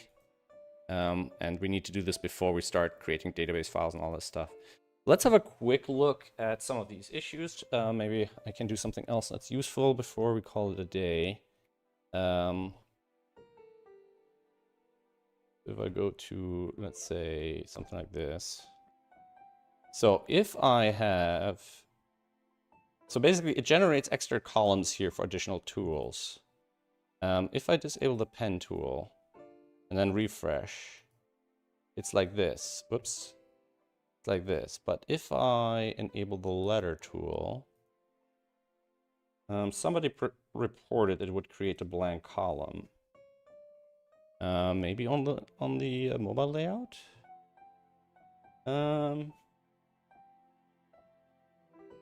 No, I don't see that. And I don't think that's in the app either. I'd like to report it. And later tool needlessly creates an empty column right of numpad. Oh yeah, it does. It doesn't when you refresh it. Because it thinks there's a tool. The thing is, how can I... I'm trying to think. Maybe it creates the button and then removes it again. Let me see. So the letter tool, because the letter tool was set up as a tool, and the tools initially, the feature for tools was designed to basically be a button on the right. That's what a tool was. But then the letter tool was kind of integrated. So I think it manually sort of removes the button. Let me see. So if I look into the CSS for these buttons,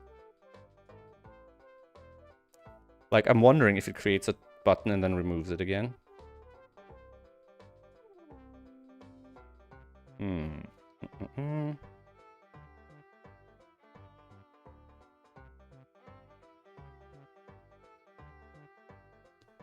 One sec.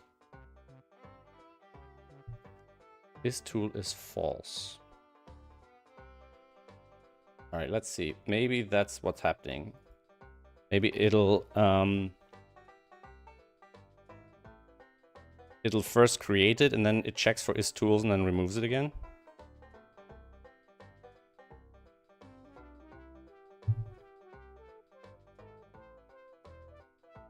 No, it's not used inside framework. One second, my nose is itching. Probably for no reason. All right, so this is not going to be trivial, though. I can't tell you that much. So at some point, we're adding this inside framework as a tool, right? So we have add tool something something, right? Or are the tools added at like an even lower level? I don't even remember now. Add tool, here we go. So we'll do an add tool, and then we'll do a refresh controls. All right, so if we'll do f.add tool, right, then the app executes refresh controls,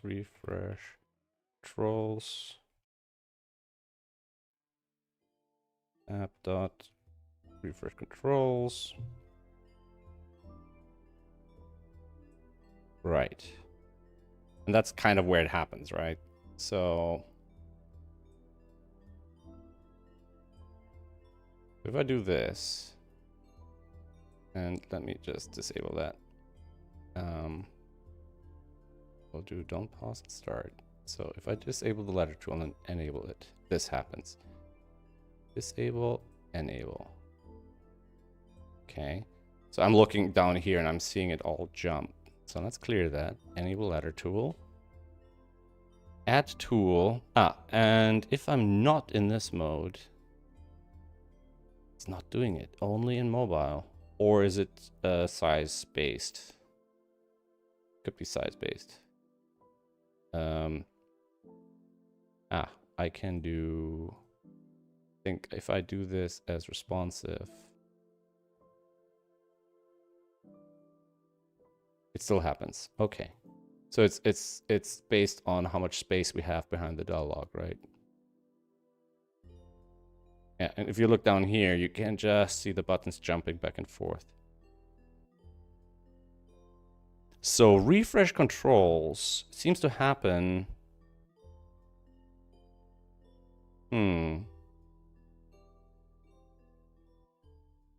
So add tool button. Find add tool. When is the button tool being added? I mean the letter tool.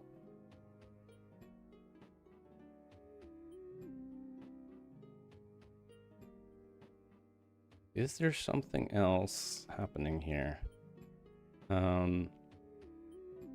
Enable key down, can temp switch, toggle mode, set letter mode. App tools. Enable, disable.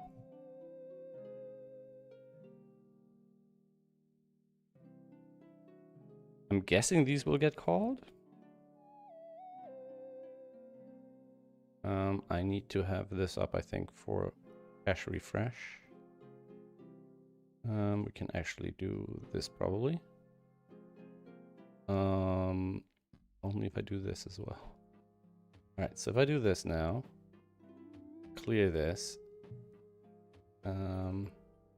Let's do this so it doesn't keep coming up. Enable. So add tool, enable, refresh controls.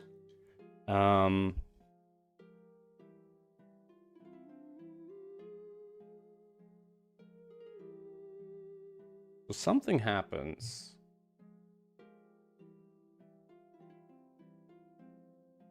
Okay, so the thing that's baffling is, here we go. So we have an add tool button. Opts tool. So add tool button shouldn't ever execute.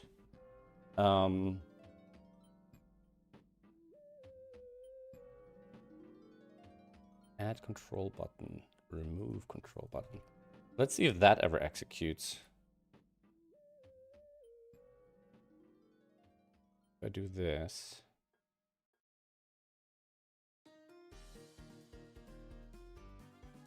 So if I clear this, and then I'll do, did I not disable? Okay, so enable letter tool off, on, off, on. So add control button doesn't execute, but remove control button does.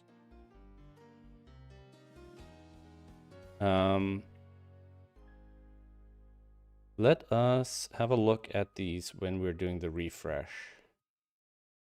So console.log buttons is what exactly here?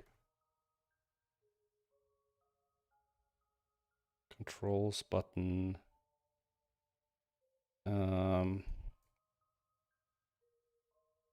is we don't know which button we're looking for. If I clear this, so it's 24, 25.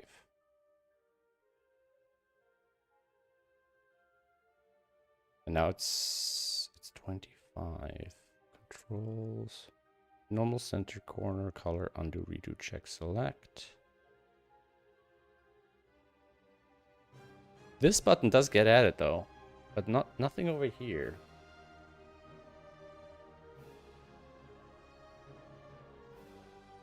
I'm wondering if it's completely different, because I know that there's an issue where this style, because this button is wider when this isn't there.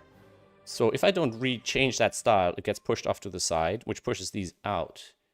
And I'm wondering if the thing that changes this style happens slightly later. But I'm kind of assuming that's just CSS, but I might be completely wrong. So there's something now manipulating this button's width, basically. You see? So it could be that these styles aren't getting applied early enough. Except they're right here.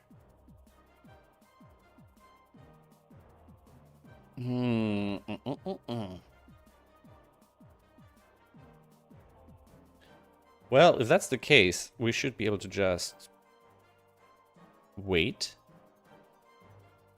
So we could do something like, if I do something like async, like that, and I'll take these three. I comment these out, I'll leave them there just so I know what was there without change. And then here I'll just await sleep 250. Something like that. If I do this now, yeah, it doesn't jump anymore. And it probably could be as little as 0, because all it needs to do is wait for a refresh.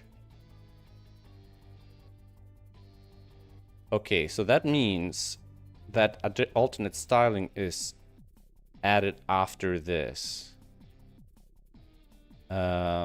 Which makes me wonder where this alternate styling comes in here. Wait, the styling should already be loaded, right? So it's about when the toggle happens. So we have enable, disable. And the refresh happens after the disable. Wait, clear, enable. So we have an enable and then the refresh. Button and button.remove. Remove, disable, enable. Let's enable this true. Handle toggle. I'm just wondering if there's anything else happening here.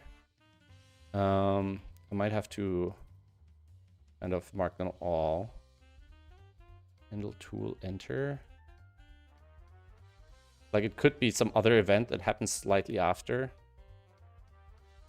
that makes a change. You know, if we have these here, we might as well use them.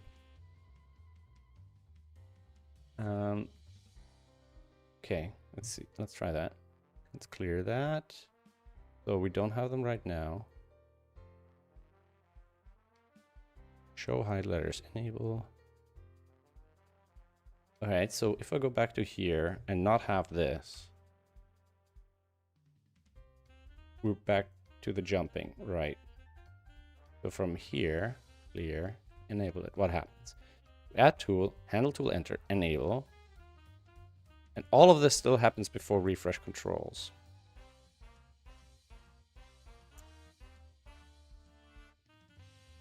Is it like a timing thing on the redraw?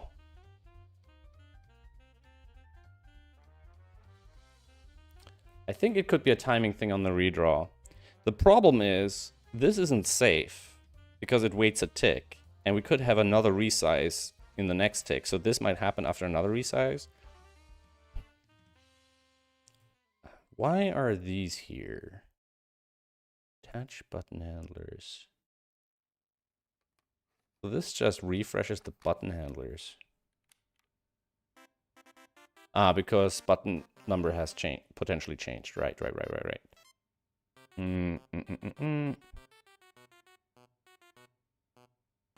If it's a timing and like redraw issue, there isn't anything I can do about it. It sits there.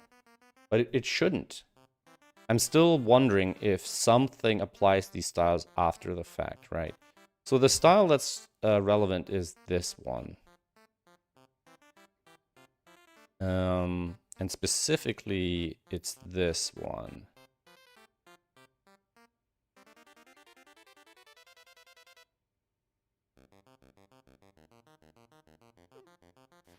So the question is basically, are these selectors valid, or any of these? And specifically these. So if I go here, and before the refresh, where we have the problem, I'll do some query selectors. Like document.querySelector all. And I'll do something like that. And then I hope that's what we need to do for all of these to detect the issue. And like, this is not a terrible thing. You refresh it, the number of times you're actually changing that tool in the middle of a puzzle. It's not that great, you know, but it could imply an underlying foundational problem. So I would rather fix it if there's an easy fix, and if it just generally makes the code better. All right, so remove, add, remove, clear, add. So none of these work, but they work here. And specifically the first one, because we're in the normal tool. Okay, so if I do this,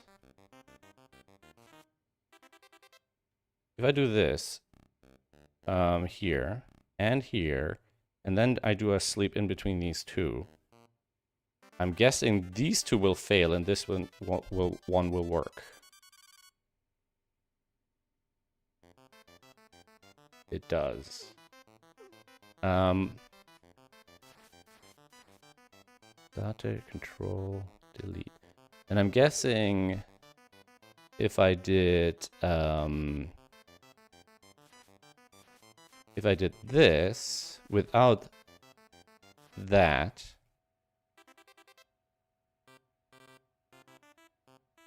I think it'll work. We'll try that.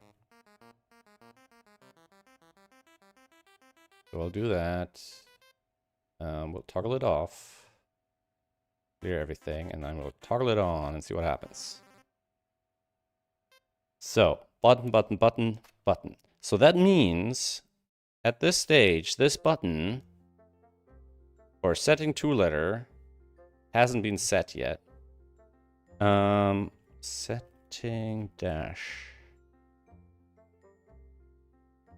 Get query settings. Toggle setting class. Console.warn. Toggle setting class. Name val. So maybe this happens later? I mean, I'm pretty sure it shouldn't happen later. All right, so if I clear this now, do this, and then toggle that. toggle setting class happens here. What the frick? How does it happen there? Handle setting, toggle setting class, set setting, handle setting change. Handle setting change.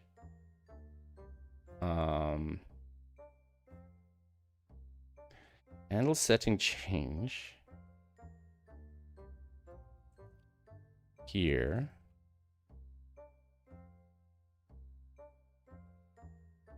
Okay. Clear that, do that, click that. Because the event happened up here. And then the toggle setting class happens down here. It goes through set setting.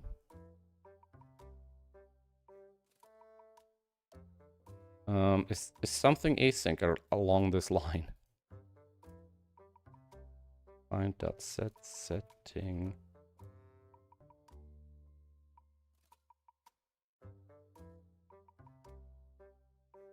Because this isn't async, and this isn't async. Why do we get some sort of weird async behavior here? So if I enable this now, we have the settings change here, set setting, but then the toggle setting class is the trigger async? Ew, I thought the trigger was synchronous.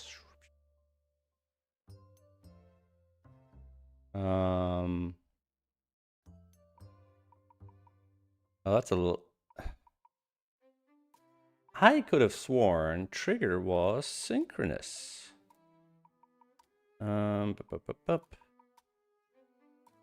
Did I make it async?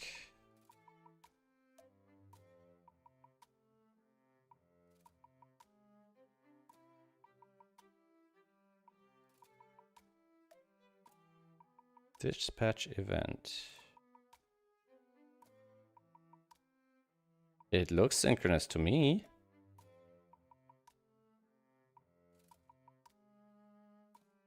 Toggle setting. Trigger. Toggle setting. And then this just triggers.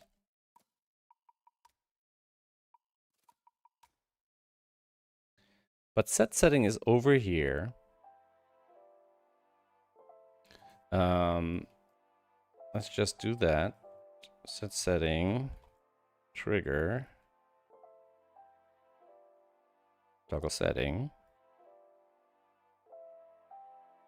If I do that and then enable that, f.set setting trigger.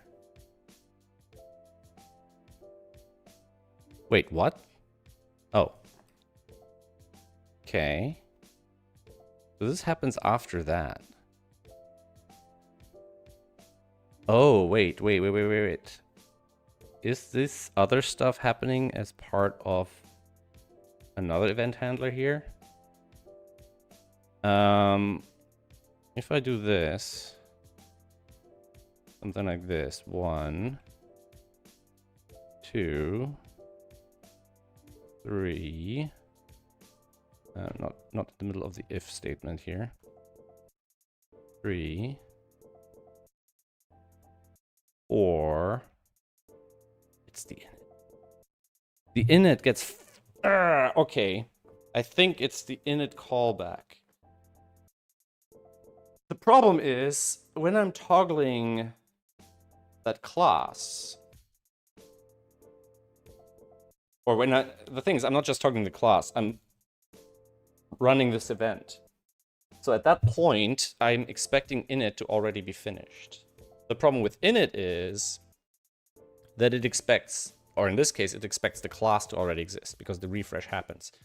Okay, so it is a async issue without actually involving any async code. It's just that this thing is running inside a callback from the other thing, right? So then the refresh happens as part of the init. So if I look at the refresh, it'll have, yeah, at some point, where's the init here? Init. Tool mode, default mode, not that. There'll be an on init in here somewhere.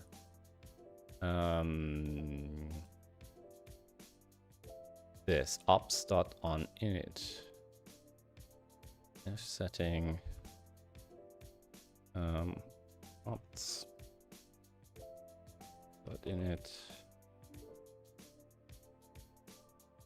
If I do that, refresh that, clear that, toggle that, f.setting.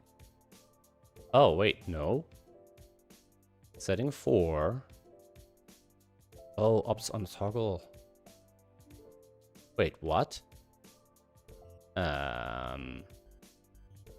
Yeah, I don't think this toggle should run first. No, this we can change.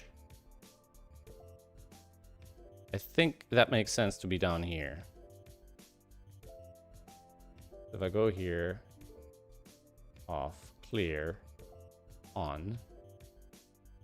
Yeah, I think that makes sense. Okay. All right. That's it's a big unholy mess. Let's see what we can do about cleaning that up. So we got to get rid of all of these console logs. But I think it's a little bit dangerous because obviously this code has been running for years with the other behavior.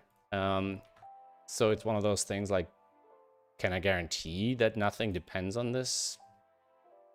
On the face of it, wrong behavior? Not really.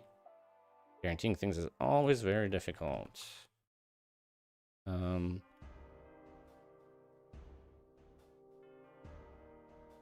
we got rid of that.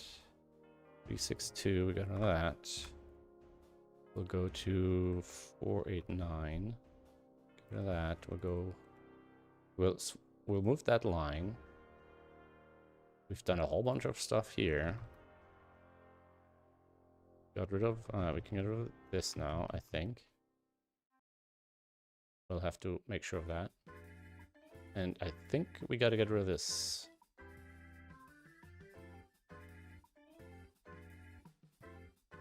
And I think these we can just reinstate. The warrants we can get rid of. Makes them nice and easy to find, frankly. I like using warrant in these situations. Okay, so let's refresh that one more time. I know it's not very exciting because you don't see much down at the bottom.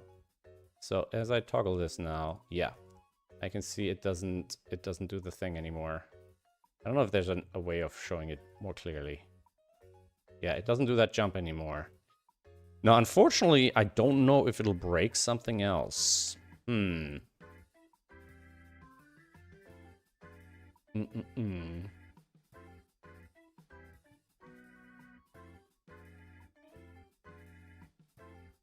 long did it take us to chase this down? Yeah, about half an hour.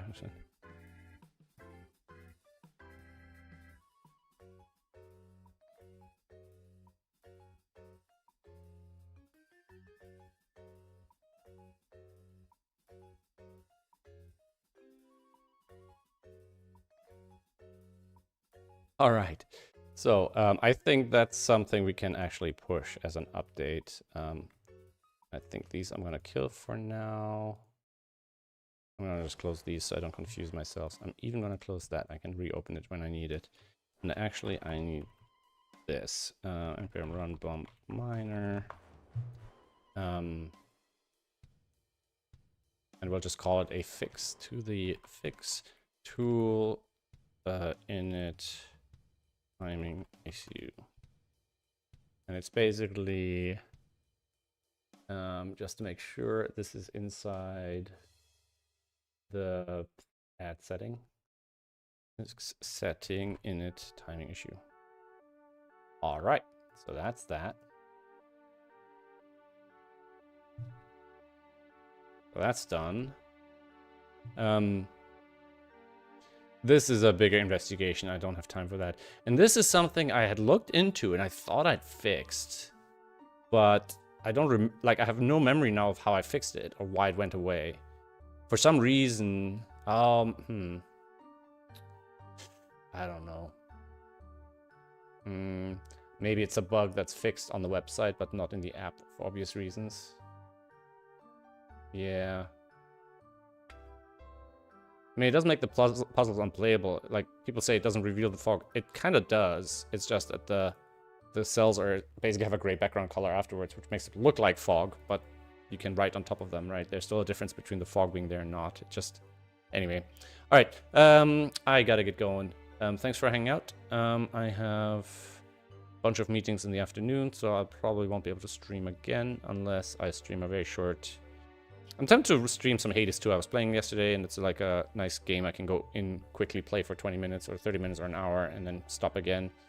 And Manor Lords, I don't know, it hasn't really grabbed me yet. I'm still like, I'll continue it, but cautiously, because I feel like it needs maybe some more time in the oven.